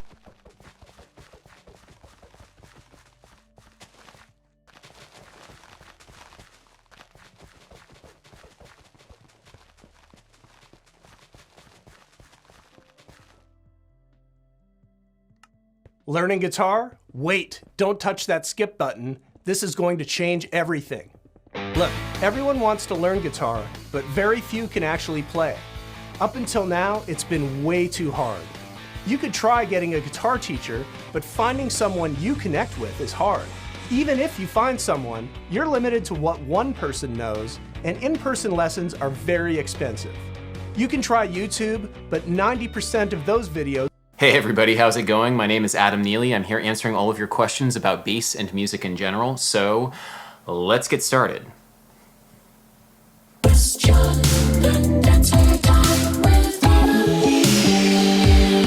Well, before we begin, I recently was on the Music is Win podcast. I talked to Tyler for like a half an hour on bass, guitar, and Berkeley, and all sorts of things, so check that out if you're interested.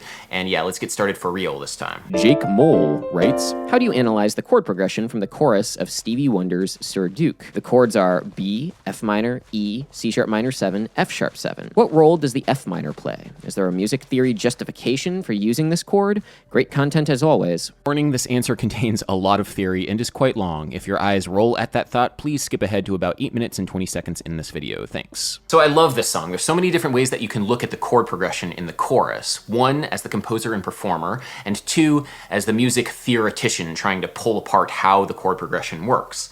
Let's first take a look at it at how Stevie Wonder probably thought about it. So we have this melody in the key of B major. Let's listen to it. So that F minor chord is a little strange because it doesn't seem to have any sort of functional relationship back to B, but there might be a reason why we included it in the chord progression. Let's check out the rest of the song.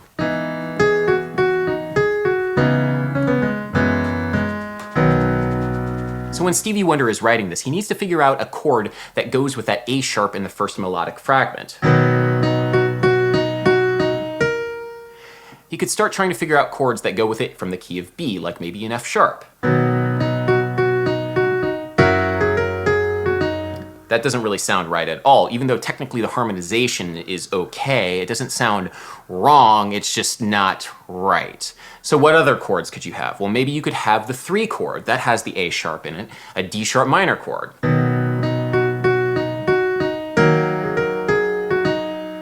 Okay, that sounds all right, but it doesn't have the drama of an F minor 7.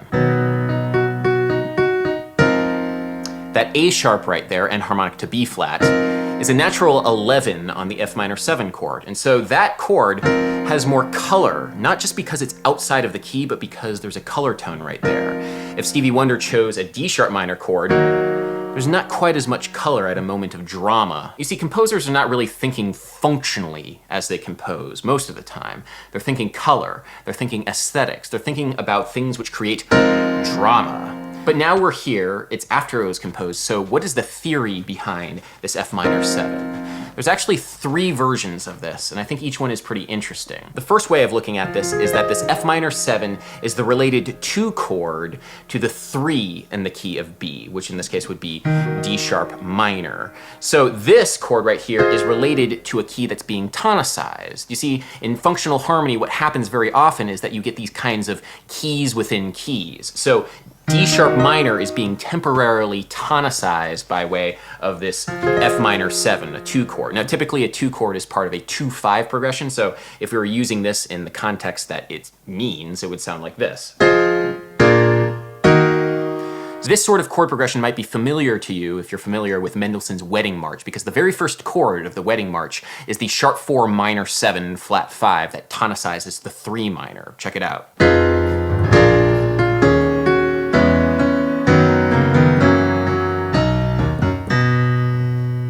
The problem here is that in the Mendelssohn, this is an F minor 7 flat 5, not an F minor 7 like it is in the Stevie Wonder. And so this flat 5 is a B. It keeps it moored to the key of B, so it's easier to hear this chord in relationship to the key of B than it is this chord. What complicates this further is that the F minor 7 in the Stevie Wonder doesn't actually resolve to the 3 chord, it resolves to the 4 chord.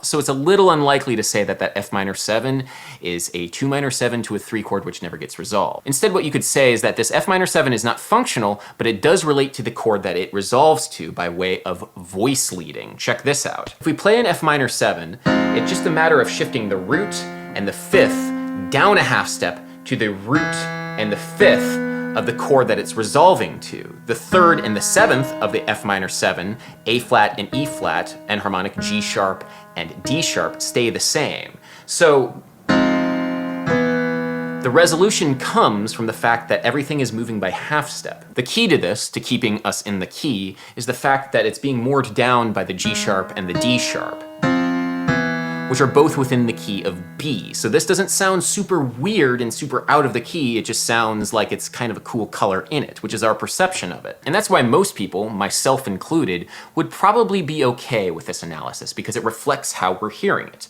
But there's a third analysis that I find fascinating.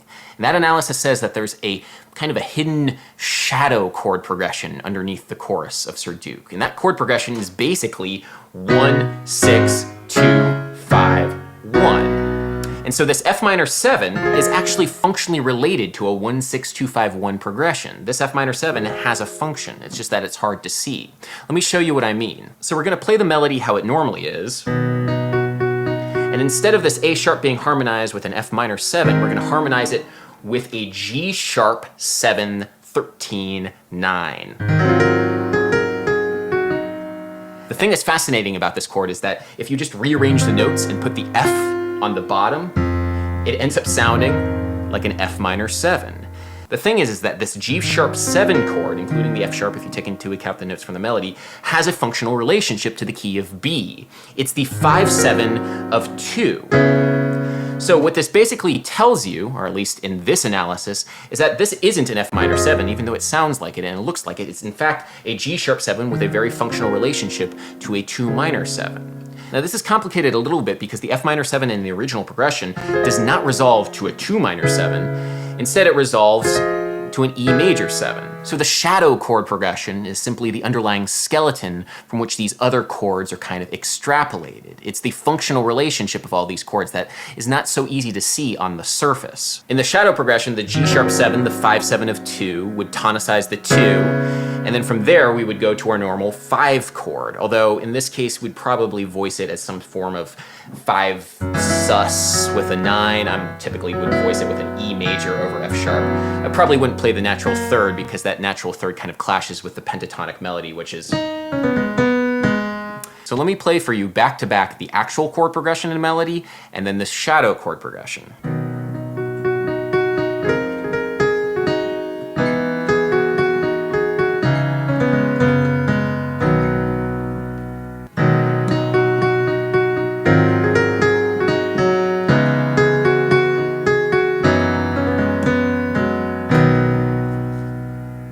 The thing that I find compelling about this analysis is that the name of the tune is Sir Duke. It's about Duke Ellington, and this G sharp 7 with the natural 13 and the natural 9 is a very Ellingtonian sort of color. Now, whether or not Stevie Wonder was hearing this chord as a functional substitute to this chord is kind of a stretch, So I'm not saying that this is actually what's happening, but it is an interesting way of looking at it. Because the harmonic color of Duke Ellington is very much part of his style. And Stevie Wonder was using a slightly different style, but maybe, just maybe, the chords in the style that Stevie Wonder used have the same functional relationship as the ones that maybe Duke Ellington would use. I think it's an interesting thought. Abby Elizabeth writes, a question for your next Q&A. Have you ever had the opportunity to play in a Broadway pit / have you ever subbed in one before? If so, what was it like? Thanks. So I've never had the opportunity to play on Broadway before, but I have had the opportunity to play on off-Broadway cast albums,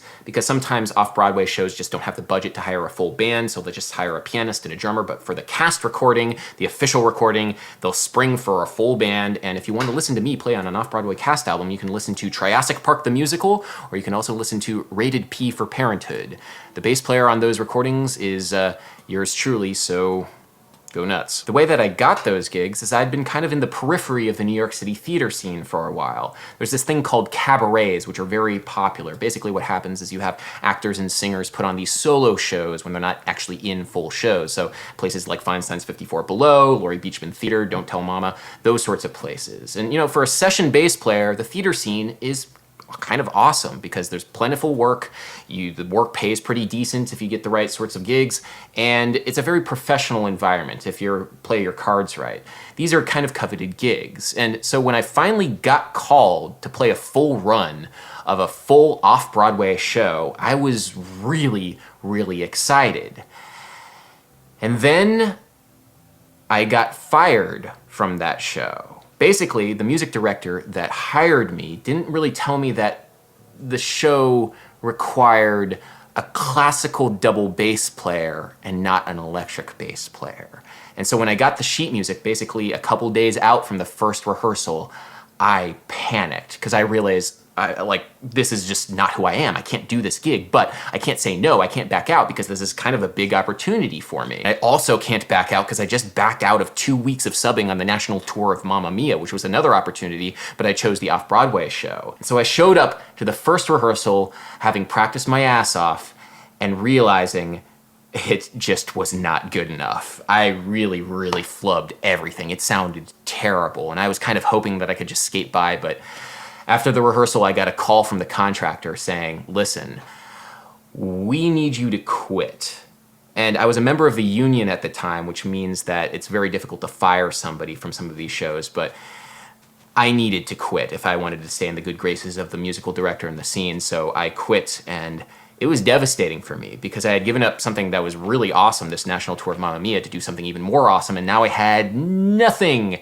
And I felt like my whole career was kind of like done because I had put all my eggs in this basket of thinking, all right, well, my session career is going to be around theater and I'll do like musical things off to the side. But this experience really taught me that if you're open to it, if one door closes, another door will open for you. So I took the amount of time that I had off now that I wasn't doing a full off-Broadway show, and I learned how to use Ableton Live, which was something that I was really curious about but didn't really have the time and energy and focus to really put into it. And now because of that, I have a very different outlook on music, very different outlook on my career, because I was so obsessed with the idea of making it as a session theater bassist for so long, and now that's kind of off to the side. So anyway, that's the story of me being fired for being really shitty at classical double bass.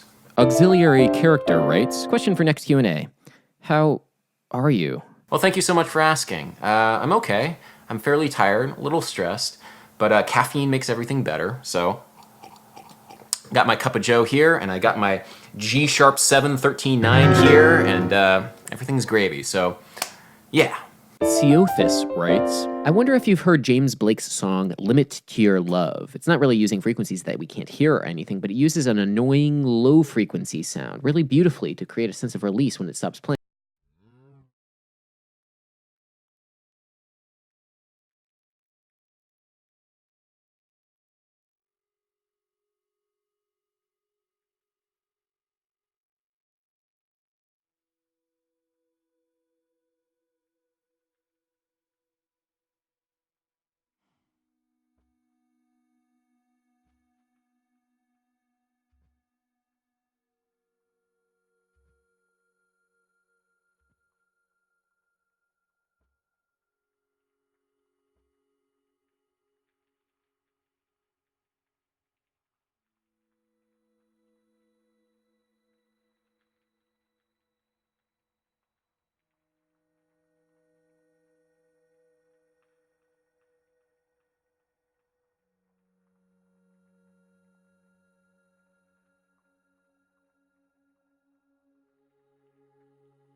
play and works beautifully in the song, in my humble opinion.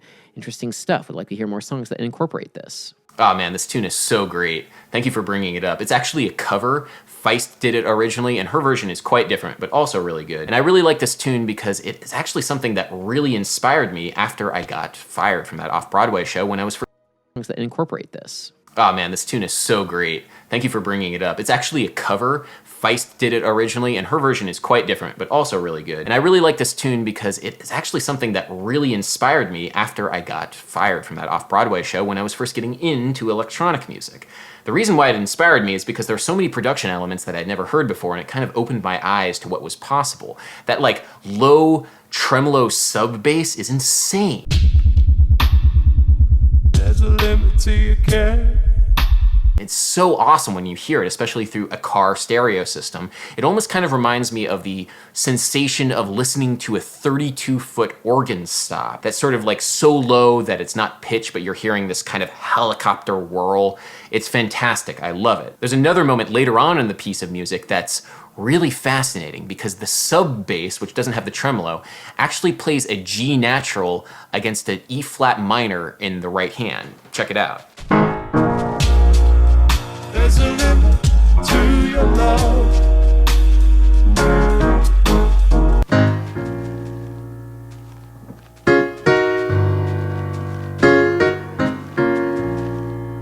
That sounds really weird when I play it on piano. The reason why it sounds weird is because that G down there clashes with the G flat and the E flat minor chord. And that G clashes because the harmonics present in the sound, the timbre of the piano itself, the piano sound, really do not add up to anything that matches the harmonics of this G flat. Listen to it. These are the harmonics of the G.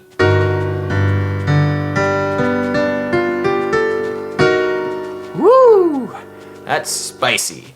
So the reason why it works, or at least does not kind of come across as aggressively dissonant in the James Blake tune, is because the sound of the sub bass itself does not have all of these harmonics in it. The sound is a very harmonically neutral tone. It's kind of a sine wave. And so there's what music theorists would call stratification between the piano part and the sub bass part. Those weird clashes of notes do not affect us the same way if they were part of the same instrument, in this case piano. So I find the whole James Blake Limit to Your Love thing really fascinating because it shows the stratification at play and it creates all these weird dissonances that don't affect us the same way that does. A Horse in a Hospital writes, for Q&A, when it comes to music theory, something close to 100% of educational videos on YouTube are dedicated to tonal or rhythmical aspects of it. I'm very much into music which lacks both, drone/noise, and seek to expand my artistic palette by gaining knowledge. Is there anything you would recommend to read which explores the timbral side of things? So if you want to really get that knowledge of timbre, I think that you want to study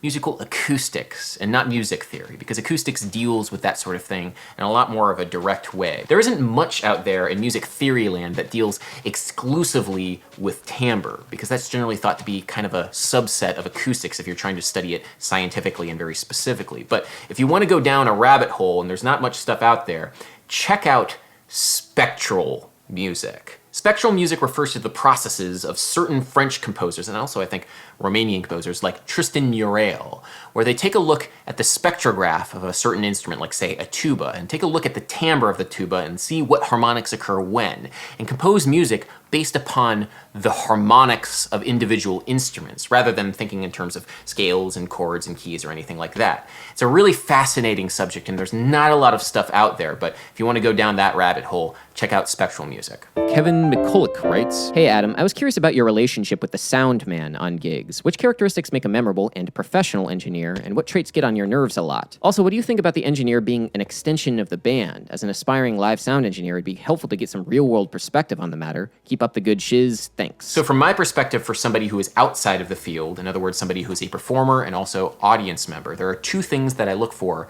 in a sound engineer. One, the ability to mix to the room, which usually means not mixing too loud and also aiming for clarity and separation between all of the instruments. Two, a positive attitude and also presence, the ability to react to changes. So if the sound goes bad for whatever reason, you are there, you're trying to fix it. Really, there's just those two things, and anything else really is kind of secondary. A good sound engineer is my best friend. A good sound engineer is somebody that I pine for. I love good sound engineers because they make my time on stage meaningful. They make it so that all the work that I had done to get on stage now has a payoff. The audience can now connect to my vision, whatever it is, or also connect to the sound, or just connect with what's happening on stage so much easier if you have a good sound engineer. And if you have a bad sound engineer, none of that happens. That's my thought. Sound engineers are make it or break it for me, and I am very passionate about having good ones versus bad ones. Jackson Becker writes, "Hey Adam, I've been accepted to Berklee. Should I go?" Yes, I do fully recommend going to Berklee if you can afford it. Just realize that it is not the magical playland that all of the marketing materials would lead you to believe, but it's still a great environment for learning music. Falcon writes, "Yo, question for your next Q&A. Watching this video got me wondering about notes. Is there really such thing as out-of-tune notes? Is tuning a specific note to a specific frequency all man-made? I think that the standardized system for tuning might limit music in a way. Think about it. Weird frequencies, if used effectively, could evoke many feelings or atmospheres in music. Basically, do you think standardized tuning might prevent out-of-tune music from being a thing?" So I love that you're thinking along these lines because it's something that I've been thinking about for the past couple of years. I've been thinking about tuning and why we have the current system that we do, because we didn't always have this current system. In fact, this current system is fairly new in the grand scheme of things, having 12 evenly spaced notes throughout the octave. This is something called 12-tone equal temperament, but it doesn't need to be that way. For the piano, of course, it's very difficult to break out because there are 12 evenly spaced notes, but when you have the human voice at play, which is something that we've had for thousands of years, actually, we've had it since the dawn of man, you can use it to reach subtler shades of expression. For example, have you ever noticed that in the beginning of the Lion King song, you know, that when the Circle of Life thing, the singer is singing really out of tune, but it doesn't sound that way.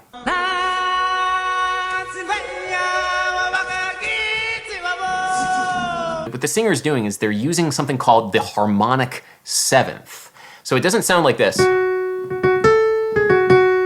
It sounds a little bit different than that, because that harmonic seventh does not exist in our 12-tone system, but it exists in the harmonic series. That's just one of the many kinds of out-of-tune notes that you have at your disposal if you're singing, or if you're playing violin, or if you're playing any other instrument besides piano. Humans have been thinking about tuning for thousands of years, and there have been many different kinds of ways of tuning. Tuning and the idea of being out of tune is kind of a social construct. We're just super used to hearing these notes in this particular order because of the saturation all across the globe. If you want to start going down this rabbit hole, check out some of 12 Tones YouTube videos, which is kind of an ironic name for a YouTube channel that explores certain systems that might sometimes use more than 12 tones, but really great videos. It's really exciting to check out some of these, what we would call Zen harmonic concepts that explore ideas in sound beyond the 12 tones of the keyboard. So, very excited for you. You're about to be exposed to a realm of music that is not often covered. Sam de Mercurio writes, "Hey Adam, I've never heard Western microtonal music that was actually enjoyable. Do you know of other cool microtonal artists?"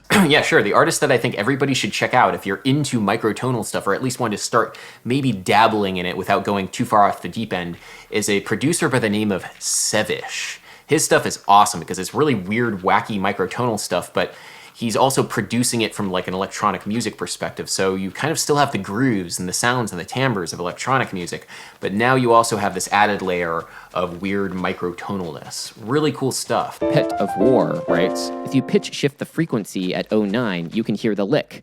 Ah, Adam, you and your Easter eggs." So you're the first person to figure that out. I assume that everybody would figure that out, but yes, that video featured the lick in infrasound. So if you pitch shift everything at 09 up like 2 or 3 octaves, maybe 4 octaves, you'll hear the lick very clearly. So yes, infrasonic lick coming at you. Ed Gutierrez writes, "Somebody once told me that alternating fingers was preferred when playing one note like at 546. Does it not matter too much?" A fair number of people asked me about this. In the Apartment Sessions video, I'm playing bass with one finger. Now, here's the question. Why would we play with just one finger when we could play with 2 fingers and play Donna Lee at 5,000 miles per hour and impress everybody? So I've been making YouTube videos for a while now, and about 6 years ago, I made a video talking about one-finger bass playing just by talking into a webcam, and at the time, I thought wearing that hat was a good idea. In the video, I explore some of the ideas behind one-finger bass playing and explain that it all kind of comes idea. In the video, I explore some of the At the time, I thought wearing that hat was a good idea. In the video, I explore some of the ideas behind one-finger bass playing and explain that it all kind of comes down to what I would call the insistence of articulation.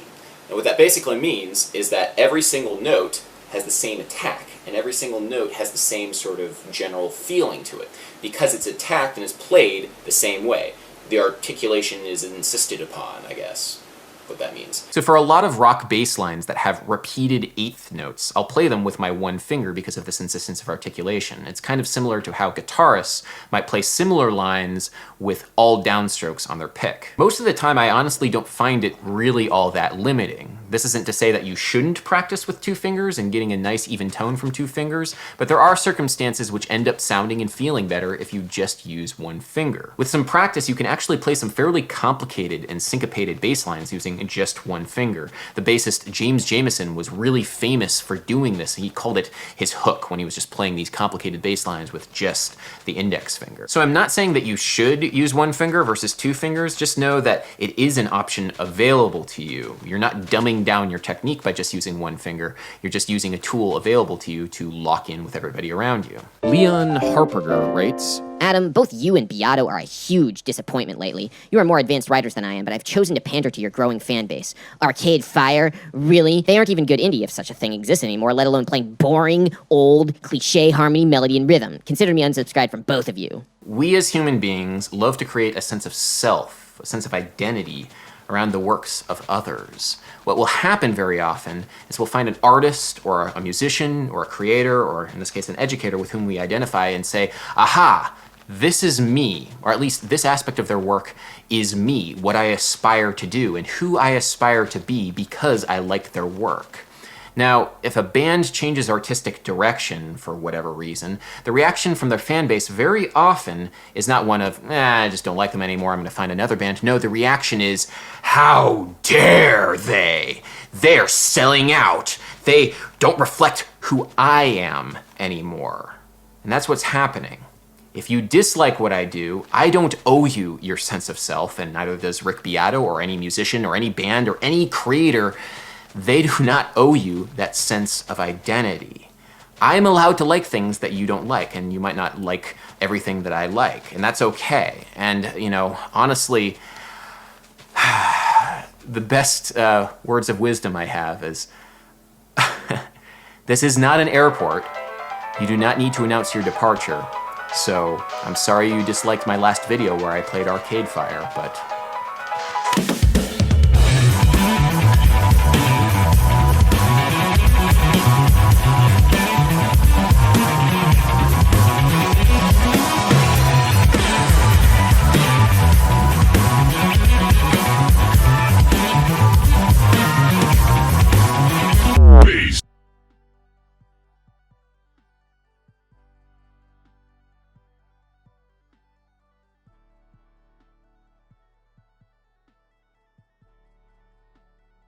This episode of How to Not Suck at Music is brought to you by The Great Courses Plus.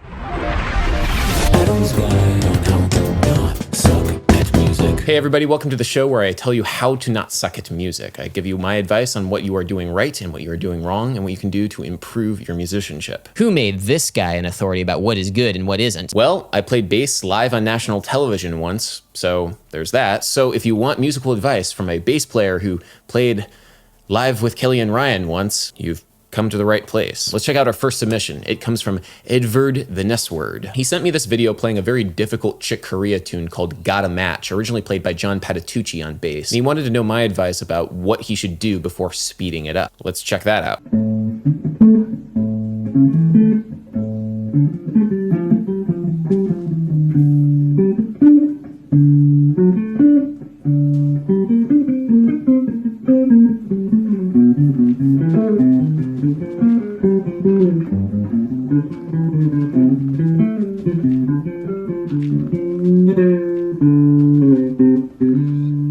Okay, so first of all, props to you for learning Gotta Match, because Gotta Match is not an easy song. It's kind of a tongue twister, I think, on bass guitar. I've tried to learn it before in the past. I've never really gotten it up to speed in a way that I like, but it is a fun song. It's a fun exercise. And the reason why it's so difficult is because it was originally written for keyboard. Chick Corea is a keyboard player. He wrote this kind of spindly, spidery lead line.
line, spatterly is not a word, but he wrote this line to be played on keyboard really fast and then expected John Patitucci, his bass player, to learn how to play it.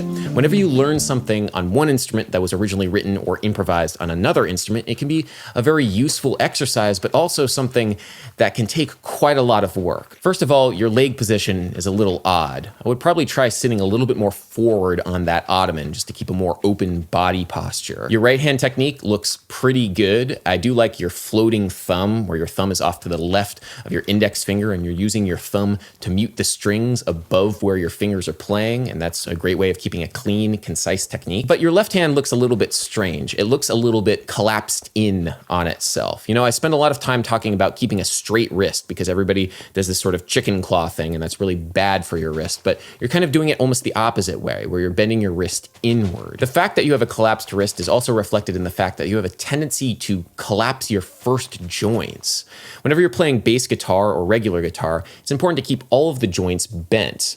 Whenever you collapse them like this, the energy from your hand does not get transferred into the fingerboard as effectively as if you had all of the joints bent. And so whenever you try and play faster with this, you will inevitably stumble. And the unfortunate side effect of this is that you'll have to put more pressure into the string to hold it down that's not being transferred effectively from the rest of the fingers. One final thing that I think that you should consider is plucking every note that you play. Right now you're using a combination of raking and also pull-offs with the left hand, so not every single note gets its own articulation. Whenever you're playing something this fast, it gives a lot more definition to the sound to individually pluck every note. This articulation might be more difficult, but it does make it sound better, and if you actually notice John Patitucci when he plays in live videos, he is plucking every note in this melody. So thank you for your submission. Let's check out the next one, which is going to be coming from Joseph is Rad. Let's check out Joseph.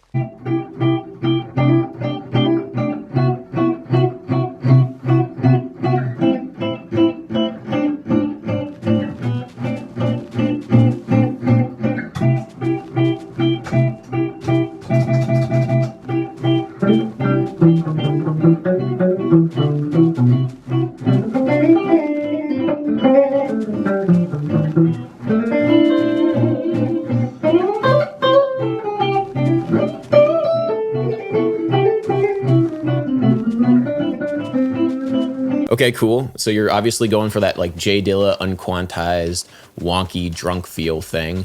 It's very popular in neo-soul music, and you've hashtagged it, neo-soul, so there we go. But one of the big challenges with this sort of time feel when live musicians attempt to do it is to keep the weird, wonky eighth notes in exactly the same place every time. The only way to legitimize you playing out of time is you playing out of time the same amount of out of time every single time in order to create that groove. And that's very difficult to do live. It's easy to do in a digital audio workstation, but what ends up happening, and a friend of mine once said this, it sounds like when everybody does this, it's like Jay Dilla is dancing awkwardly in his grave. It's very difficult to do this and be tasteful with it. So let me be a little bit more technical, although not everybody thinks along these lines. At the top of your guitar loop, it sounds like you're playing with almost a quintuplet subdivision. But by the end of the loop, you've kind of abandoned that approach. Keeping the same rhythmic approach from beat to beat in a particular groove is very important for something called entrainment, which is essentially just your body's physical ability to feel rhythm. Now, moving away from the loop and talking about your solo a little bit, we can say that your solo does sound pretty good because you have a nice tone and you have some good licks in there, but it doesn't really rhythmically fit in with the loop in any sort of logical way I can hear. And so the end result is that the musical statement isn't super clear. Adding to that, the thing that I always ask of intermediate level improvisers, especially when they have some degree of technical facility on their instrument, is can you sing what you just played? And I got that question from Esperanza Spalding. She asked that of a young jazz improviser when they were improvising something really fast and complicated, and that basically made them pause because they realized they couldn't. They didn't really know what they were doing. They were just letting their fingers fly. So that's one thing that I would suggest that you try when you're improvising over these loops. And what it will do is, one, it will make you feel more connected to the music, but it also will simplify your ideas in a way that will feel very musical, hopefully. So thank you for your submission. Let's check out the next one, which is a tune called Myriad, sent to me by Pierre Hayek.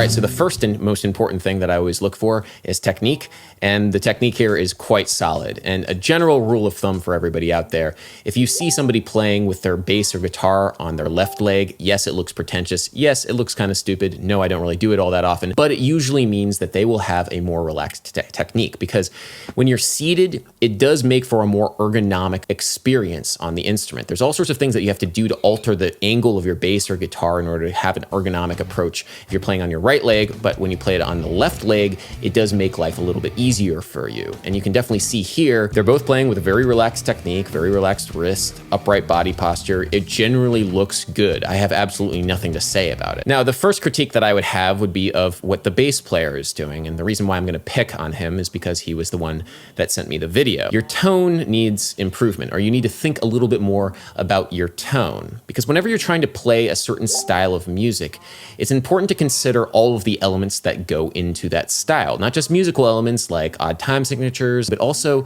tone and timbre. And in modern metal music and also progressive rock, bass guitar tone is often very bright. This means changing your strings, having that zingy round wound tone, especially slightly overdriven round wound tone with something like a dark glass pedal or a dark glass overdrive, is very important and intrinsic to the sound of the genre. Going against that needs to be a very conscious aesthetic choice. Deciding to ignore it is unwise because you are only going to be seen as an inferior imitation of those who you're trying to emulate. Now, compositionally, this piece is interesting, but at the same time, it falls kind of flat in the same way that a lot of progressive music does for me, in that it's just a riff that's repeated over and over. And once you repeat the riff, you go on to a new section where another riff happens. Compositionally, it ends up just being one long melody that's impossible to sing, that's just a string of eighth notes. You're really hammering out the 7/8 groove. You're hitting every subdivision, da-ga, da-ga, da-ga, da, da-ga, da-ga, da-ga, da.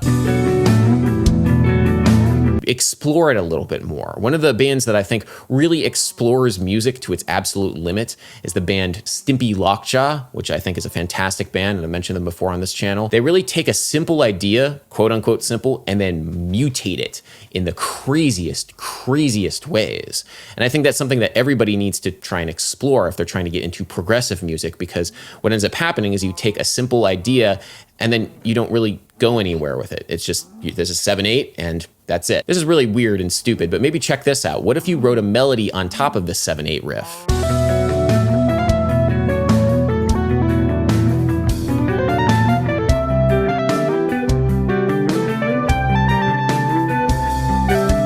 That's just one idea. You don't have to go that direction. I just did that for fun. But beyond that, I really did dig this song, this fantastic musicianship.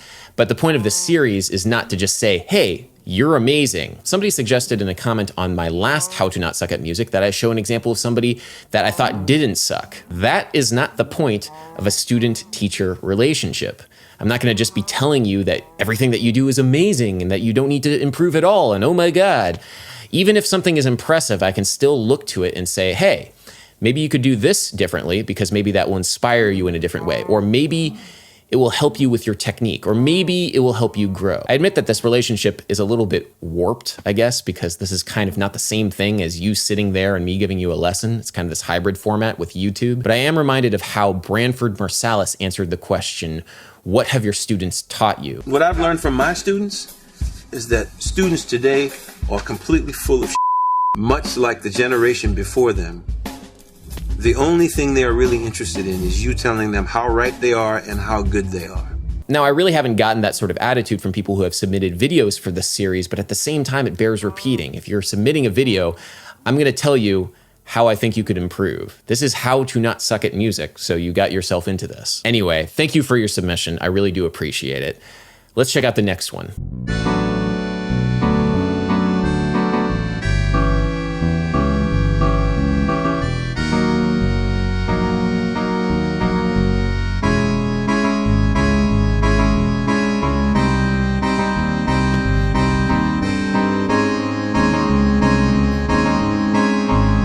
All right, so let's talk about orchestration. You've written for harmonica, electric bass, and baritone ukulele, which is very interesting from a timbral perspective, but it is also very important to consider whenever you're writing for an instrument, the physical limitations of that instrument. For example, baritone ukulele is a 4-stringed instrument, which is tuned like a guitar, except missing its E and A strings. So you start on the D string, and then you have a G string, a B string, and then an E string. Sometimes on baritone ukulele, this D string is tuned up the octave, like I have on this ukulele, but also sometimes the D string is tuned like you would have on a guitar. The very first chord that you wrote for this baritone ukulele cannot be played because it is a 4-note chord which will require all 4 strings, but the very top note in this 4-note chord cannot be played on the E string because it is a D, and a D is below the open string, and that makes it physically impossible. Now, none of the chords that you wrote for harmonica are physically playable on a harmonica because it's actually quite a limited instrument, especially if you're using chromatic notes, which would require a chromatic harmonica, which is even more difficult to play chords on. Now, it seems to me that you just wrote this in a music notation program and were just enamored with the sound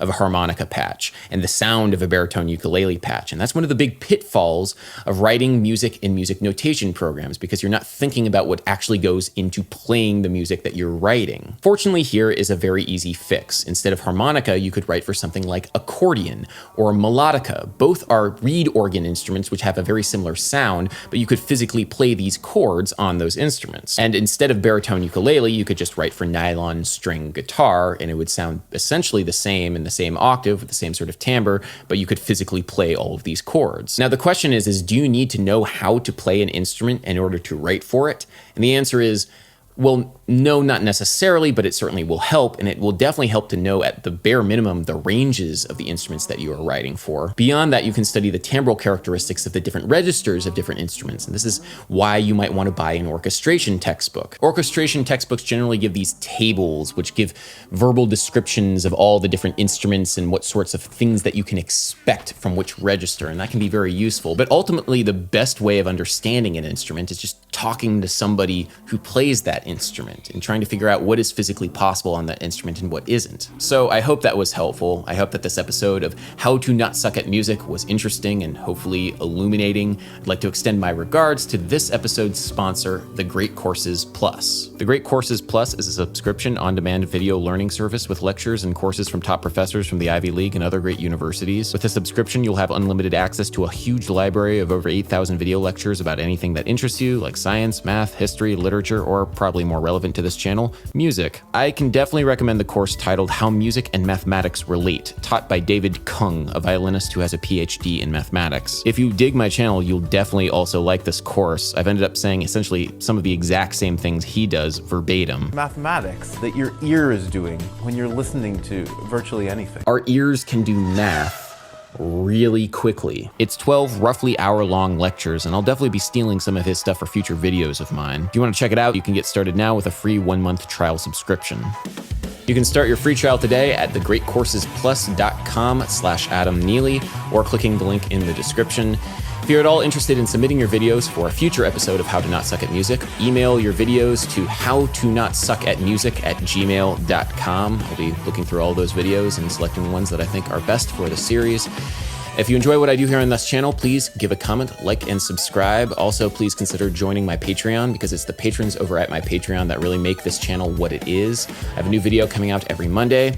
And until next time, everybody, Bass.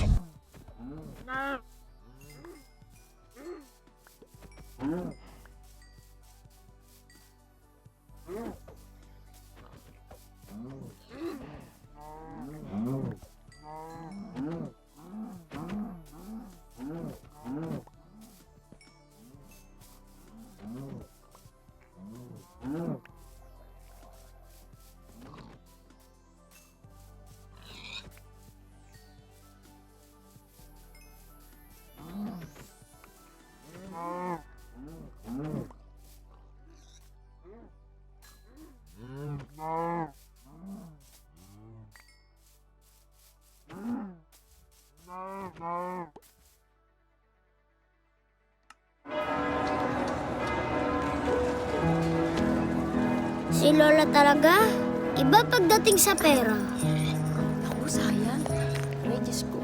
Bawat barya, bilang na bilang. Ay, Diyos por santo. Sabi nga ng iba, ang lola mo, sobrang kunat. La, sorry po. Kulang po ako ng 25. Ay, hindi pwede. Malaki rin yung pag naipon, ha? Wait lang po, La. Baka meron po ako. Minsan nga, medyo nakakahiya na. Bayad. Dalawa po kayo, La? Isa lang. Huwag mo nang singilin ang apo ko.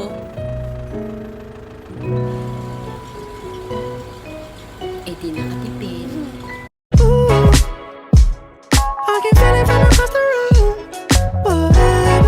Hey, what is up guys? I'm KidBHD here, and welcome back to Dope Tech. I'm bringing it back. So previous episodes were all thematic, where they would be based around a group of things with one theme, or maybe just one huge piece of dope tech. But there's been so many things that have come out in the past year, and that are about to come out, that are all dope tech, but don't necessarily get their own video. So this is my way of sort of collecting them in one place. I know some other people have their sort of favorite tech of the month or of the season or quarter or whatever you want to call it. This is my version of that. This is Dope Tech. It's a video series to showcase the most impressive, bleeding edge, super high end, or just straight up awesome tech that makes its way to the studio that doesn't necessarily get its own video. It will all be here. So this may feel a little rapid fire, but that's what happens this time of year when there's so much impressive stuff coming out. So let's get right into it. So I'm gonna start with this guy. So this is called the Asus ZenBook Pro Duo. It's pretty wild. I'd describe it as a sort of almost dual screen laptop. You can probably already see what I mean. So it's already a big desktop replacement, high-end laptop. It has a 15-inch 4K OLED display, which right off the bat, there's not a whole lot of laptops like that. It has an Intel 9th Gen 8-core CPU, RTX 2060 graphics, a terabyte SSD, 32 gigs of RAM, and a ton of high-speed I/O. As you can see, no card reader, but both full-size USB and USB Type-C. But the high-end specs aren't why this is dope tech. It's of course this crazy form factor. So first of all, you can see this hinge is pretty unique. I like unique hinges. This one unfolds the laptop into a sort of a propping it up off of whatever surface you're on, and that serves several functions. One, it gives you a better typing angle, and it's gonna need that extra cooling for this massive second screen it has on the bottom half. It's like the MacBook Pro's touch bar went and ate 5 or 6 other touch bars and then went to the gym and just got super huge. It's gigantic to the point where it is another 4K IPS display itself. It's not full UHD, but it is 3840 across by 1100 tall. And it's coated in this anti-glare finish, so it's matte like Apple's Touch Bar to avoid glare from overhead lights and things like that, which makes sense since it's at this angle, but it also appears a bit dimmer than the main display since you're never really looking directly at it. It's always at this sort of off sideways viewing angle. And it's also super smooth and soft to the touch. It is a touchscreen, unlike the glossier top display, which is really nice to touch. Anyway, okay, so what is the second screen for? What does it do? So essentially the best thing it does is act as a second display. So Windows actually sees it as 2 different displays, but you can do the same thing on both screens if you want, which is kind of trippy, but the best stuff you'll do with it will come with window management. So you can get one Chrome window up at the top while you have Spotify open on the bottom, and maybe a Twitter window on the other side, and all the window snapping and everything that Windows does will work the same. You can snap left or snap right, go full screen, and there's an extra layer of ASUS software added to let you do things like switch apps between the screens or pin the launcher or full screen apps across both displays. Full screening across both displays, like I said, it's kind of weird looking, but it does work. I just think this is the least often way that you'll use it unless some apps happen to scale perfectly. Maybe you can imagine having Adobe's Lightroom up at the top with most of the UI elements where they normally are, but just the film strip of all your photos at the bottom. Or maybe Adobe Premiere up at the top, but just the timeline on the bottom screen. The way I found myself using it most often was just using the regular apps and stuff like I normally do at the top, and then having something like Spotify or maybe Twitter or something like a Files app that I can just sort of mindlessly keep there, but I'm not using on the main screen. Then I sort of have my setup going, and I don't know, it's kind of great. And then Asus has a couple other features built in to make this layout more useful, like a dock that you can pin apps to, and you can have it remember app layouts with multiple apps, so you can just hit one button and it loads your whole layouts for all your apps again. I'm into it. I think it could be worth it. Now the question for someone considering buying this laptop right now is it worth moving the keyboard all the way down to the bottom edge and crunching the trackpad from this widescreen laptop all the way over the corner in this little postage stamp size? I don't know, I guess most of the time you're using something like this, you'll have a mouse with you, and bonus, the heating vents or cooling vents on the side will actually heat your hand with the mouse. Fun fact. But I just figure people will find like the perfect use case for something like this to work out in their workflow. Like a gamer playing a game up at the top and having their Twitch stream live chat and Discord on the bottom screen. Just certain things are gonna work perfectly with this top and bottom screen setup that are gonna make it worth the compromise of that tiny trackpad. Laptops of the future might be similar to this, or they might get rid of the keyboard entirely for some people. It'll just be one giant screen with a folding display in the middle that just folds shut like a clamshell. We're not there yet, and they call this a laptop of the future, and I think for a lot of people it is, but if you wanna get this right now, you can. It starts at less than 3,000 bucks, so I'll have a link to everything I talk about in this video in the description. Okay, next up is another dual screen thing, kinda. It's the LG V50, and its dual screen case. Now the phone by itself wouldn't have made Dope Tech. Gonna be perfectly honest, it's a pretty under the radar phone, but it has 5G now, and it still does have that quad DAC and the headphone jack, but otherwise a pretty standard issue smartphone for $1,000. But what they do have is a fascinating implementation for doubling your pixels on a smartphone, and you guys know I'm a kind of a sucker for pixels. So I guess they basically said, screw it, since we can't make a folding phone right now, what we can do is put some pins on the back of an existing phone and then make a case that takes those pins and has a display in it and turns it into a dual screen phone. So you pop it into this case, you hit the dual screen button, and now you have a dual screen phone. Now, still, I don't know how much I'd use something like this. It's no doubt drawing extra power from the phone. It'll make your battery life a bit less, but honestly, the way it works surprisingly well. Like, it's much smoother than I expected. So you can go ahead and open different things on each screen, and then the dual screen feature lets you swap what's on each screen, put one of the screens to sleep, etc. They've really thought this through. It's not as automatic as an actual folding phone, but that's of course not really what this is. You can even go sideways with it. You can watch a full screen video on one screen while you text or tweet or do whatever you want on the other. Kind of looks like a Nintendo DS when it's sideways like this. It's an interesting concept. And then it folds over completely backwards if you want it to, which deactivates the back screen. So now if you just want to use the phone normally and leave it in this case, you can do that. Folding phones, I guess, can't really do that, but I just love how much they've thought this through. And it does one thing I think better than any folding phone does, in my opinion, which is just like that. The springs, the weight of that build quality. It's built well. I don't know, I just think this is just so interestingly well considered. The cutout up here for the earpiece to pass through if you make a phone call with it. The fact that you can flip it over completely. It's funny, it brings me back to, you know what it brings me back to? When HTC made that dot matrix case for the HTC One M8 back in the day. That was one of the, I think that is actually the first video I ever shot on a Red camera. Fun fact. Okay, so next up are these guys right here. So these are Sony's new wireless noise canceling earbuds. They're called the WF-1000X-M3. The name is still terrible, but they are absolutely worth your consideration. I think they're my new favorite wireless earbuds right now. So with these new totally wireless earbuds, there's a couple different types of earbuds wearers that I think I've sort of picked up on. One would be the Powerbeats Pro type of user where you're getting them specifically to work out, to sweat in them, run around, shake your head a lot, that type of thing. And the other is like the AirPods type of user where you're just having the convenience of no wires, taking some phone calls, listening to music, pretty chill. And these fall somewhere in between. I reviewed Sony's over-ear headphones not too long ago, and they turned into my favorite headphones to fly with, period.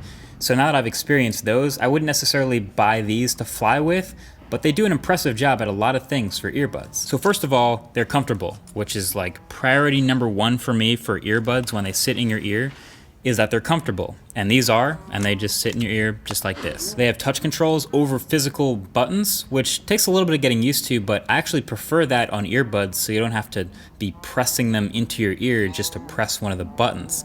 And there's a lot of stuff you can do with it in the Sony app, like remapping controls from the right earbud to the left earbud. They're very customizable. And they have auto play pause, so when you take it out of your ear, whatever music's playing stops. And I love that a lot of these are doing them now with the proximity sensor in the earbud, and it's quick. It stops pretty much as soon as you take it out and plays as soon as you put it back in. And they also have multiple device connectivity, which is funny because the headphone versions of these that I reviewed not that long ago didn't have that.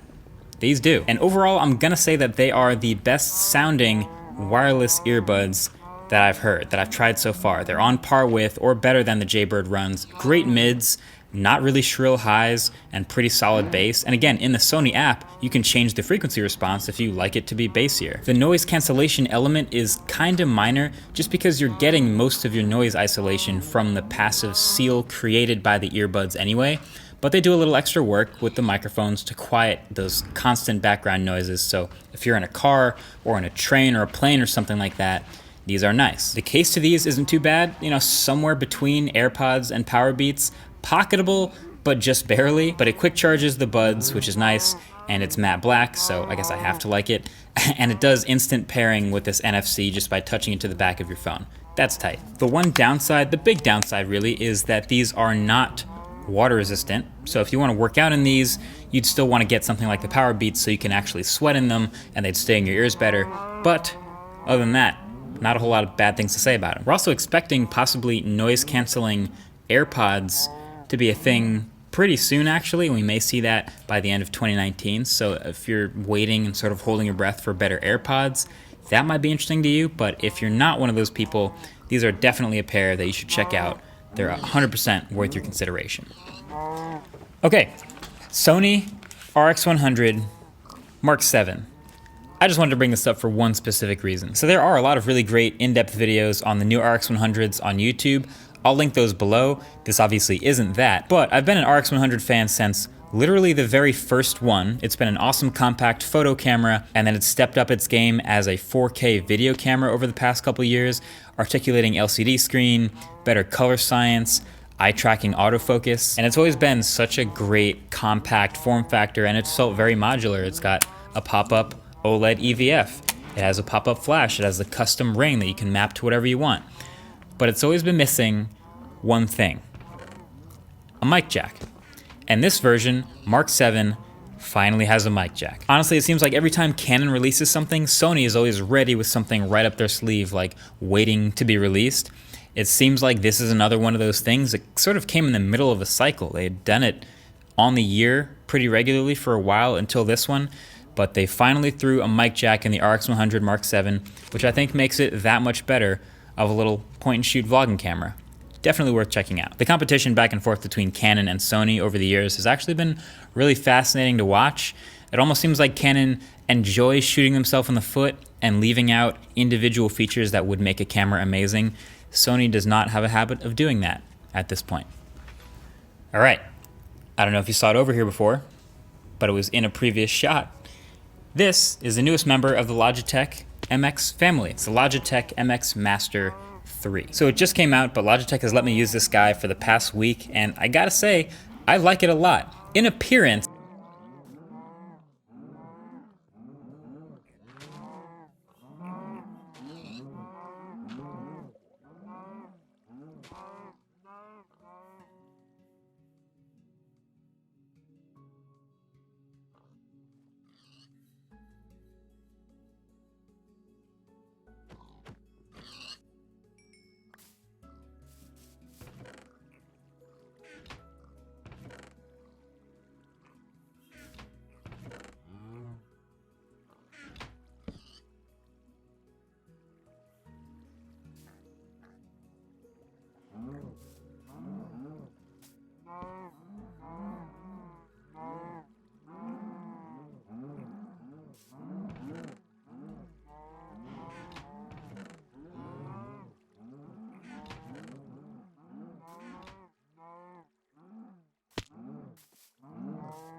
It is a pretty minor update from the MX Master 2S. It looks pretty similar, but it has some minor adjustments. The battery indicator, for example, is higher up, so you can see it even when your hand is on the mouse.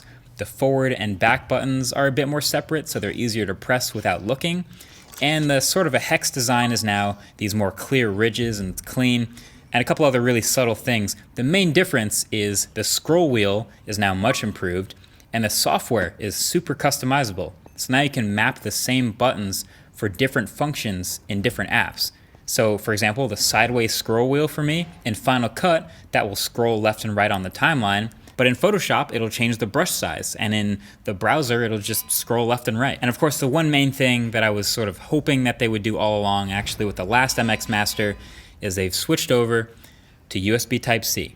And for no other reason than the fact that I can use a bunch of my existing cables now, that's really satisfying. So I've really enjoyed using this, editing with this mouse, using it every day. It's one of the few pieces of tech that I can say I've consistently had the same product or version of the product in my workflow for a very long time. So the best mouse that I've used for the past couple years just got better. Gotta love that.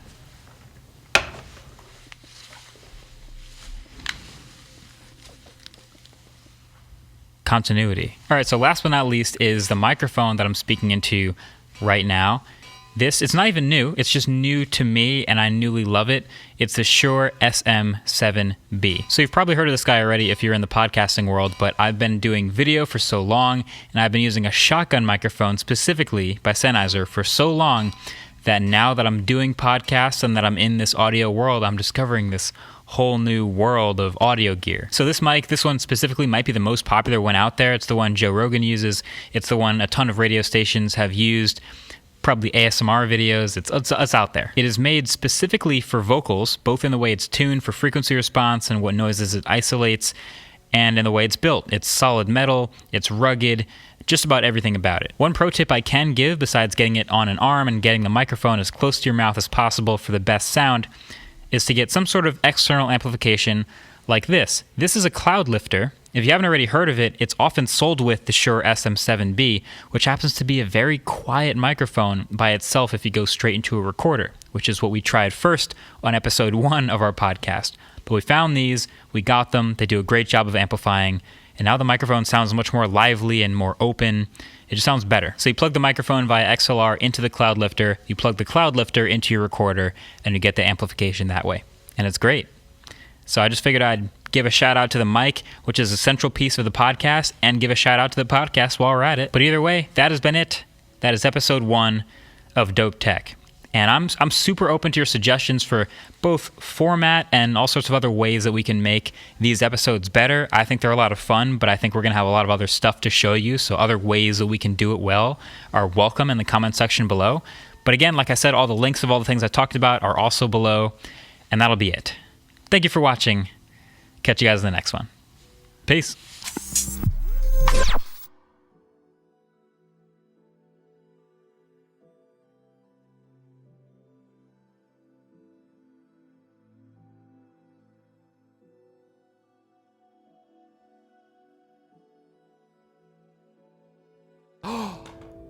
Tech news.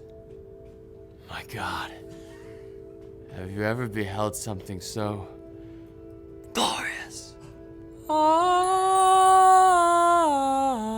Halo. Since AMD left Intel in the price to performance dust with the Ryzen 3000 launch, Team Blue has picked up the old real world performance refrain. You see, AMD often uses synthetic benchmarks like Cinebench to demonstrate their processor's superiority.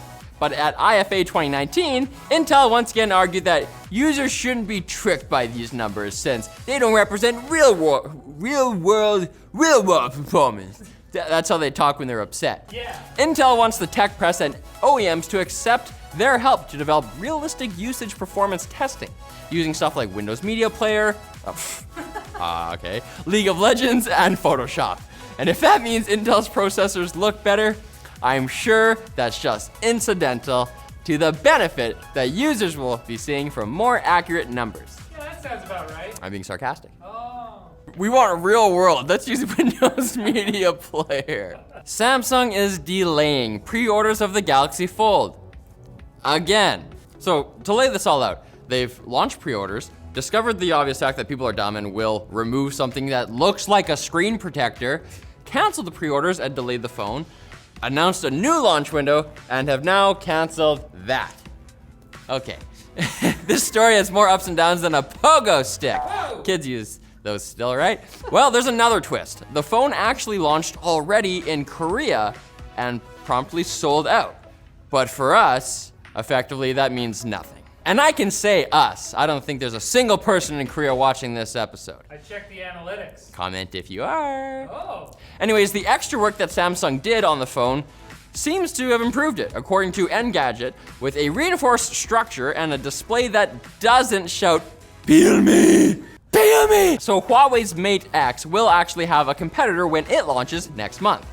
The Fold is supposed to launch again in the US in the coming weeks, but it's not coming to Canada at all. What? Ever? Yeah. It's just not coming. We'd be really upset by this if we weren't Canadian, but we are, so it's okay, Samsung. Yeah. Stuff happens, you know? It's fine, bud. Get him next time. Yeah, try again. And deepfakes aren't just fun in games anymore. We've now experienced the first high-profile case of the technology being used to steal huge amounts of money. Last week, the Wall Street Journal reported that an executive of a UK energy company received a call from someone he thought was his boss, but was actually a digitally reproduced deepfake. The voice was reportedly indistinguishable from the real thing, especially when you're drunk. This is Wall Street. And so the executive did what he was instructed and wired $220,000 into an offshore account. Normal Wall Street stuff. The thieves actually called the same guy up again to try and arrange another transfer, but he got suspicious and called his actual boss. Wait a second, let me call you right back. But by then it was too late. He'd already been deepfaked. We've seen a lot of hand-wringing about the potential of deepfakes doing harm, and well, it turns out the potential was real. It was real fake. It's fortuitous that Microsoft and Facebook are teaming up to launch the Deepfake Detection Challenge, the DTC, I'm gonna call it, which will offer $10 million in research grants to develop deepfake detecting technology, which will basically just serve as an adversarial neural network to improve deepfake technology, probably. But anyway, we're gonna develop that technology, and then after that, we'll have to develop deepfake detection faking. And we'll be so busy with this new arms race that'll be easy for the robots to take over, and we'll have deepfaked ourselves. Now it's time for Quick Bits, brought to you by the RavPower File Hub. If you don't know about the File Hub, it's a 3-in-1 device.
crossing you in style someday. Oh, dream maker, you heartbreak. Don't be such a heartbreak. Wherever you're going, going your way. Oh, two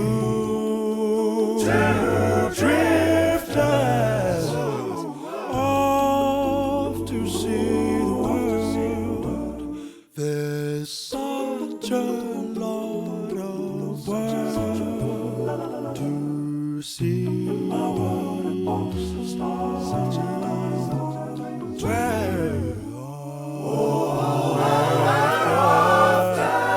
The same roses waiting round bed, my huckleberry friend.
Yeah. Tell me, am I going crazy? Tell me, have I lost my mind? Yeah. Am I just afraid of loving?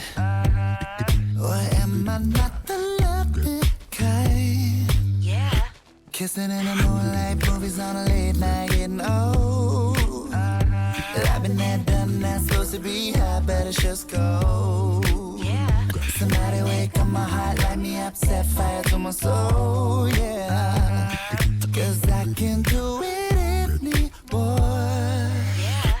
Give me that can't sleep love. Give me that can't sleep love. Give me that can't sleep. I dream about all day, the kind that keeps me up all night. Give me that can't sleep love. Yeah. Maybe I'm too picky, honey, but I'm not in the world you're in. I'm not in it for the money. I'm here looking for the real thing. Kissing in the moonlight, movies on a late night, getting old, yeah. I've been there, done that, supposed to be high, but it's just gone. Somebody wake up my heart, light me up, set fire to my soul, yeah. Cause I can't do it anymore, no. Give me that can't sleep more, no. Give me that can't sleep, no. I want that can't sleep, love. Dream about all day.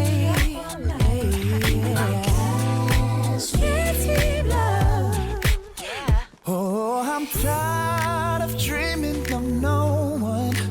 I need somebody next to mine. Cause I'm tired to give it to someone. Because I can't do it anymore. No. Give me that can't sleep love. I want that can't sleep love.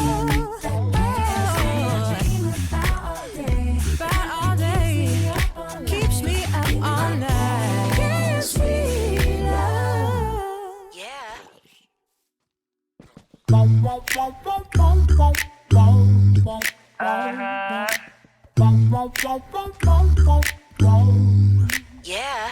Give me that can't sleep love. Give me that can't sleep, can't sleep love. Give me that can't sleep. I dream about all day, the kind that keeps me up all night. Give me that can't sleep love. Yeah.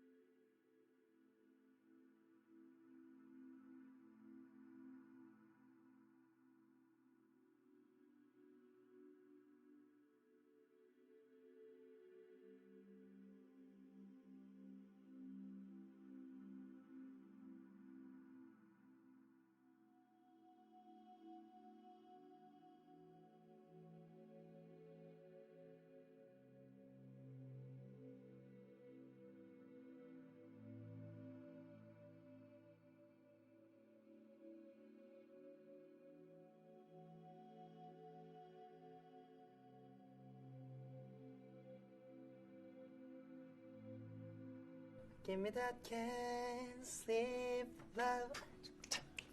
I want that can't sleep. Give me that can't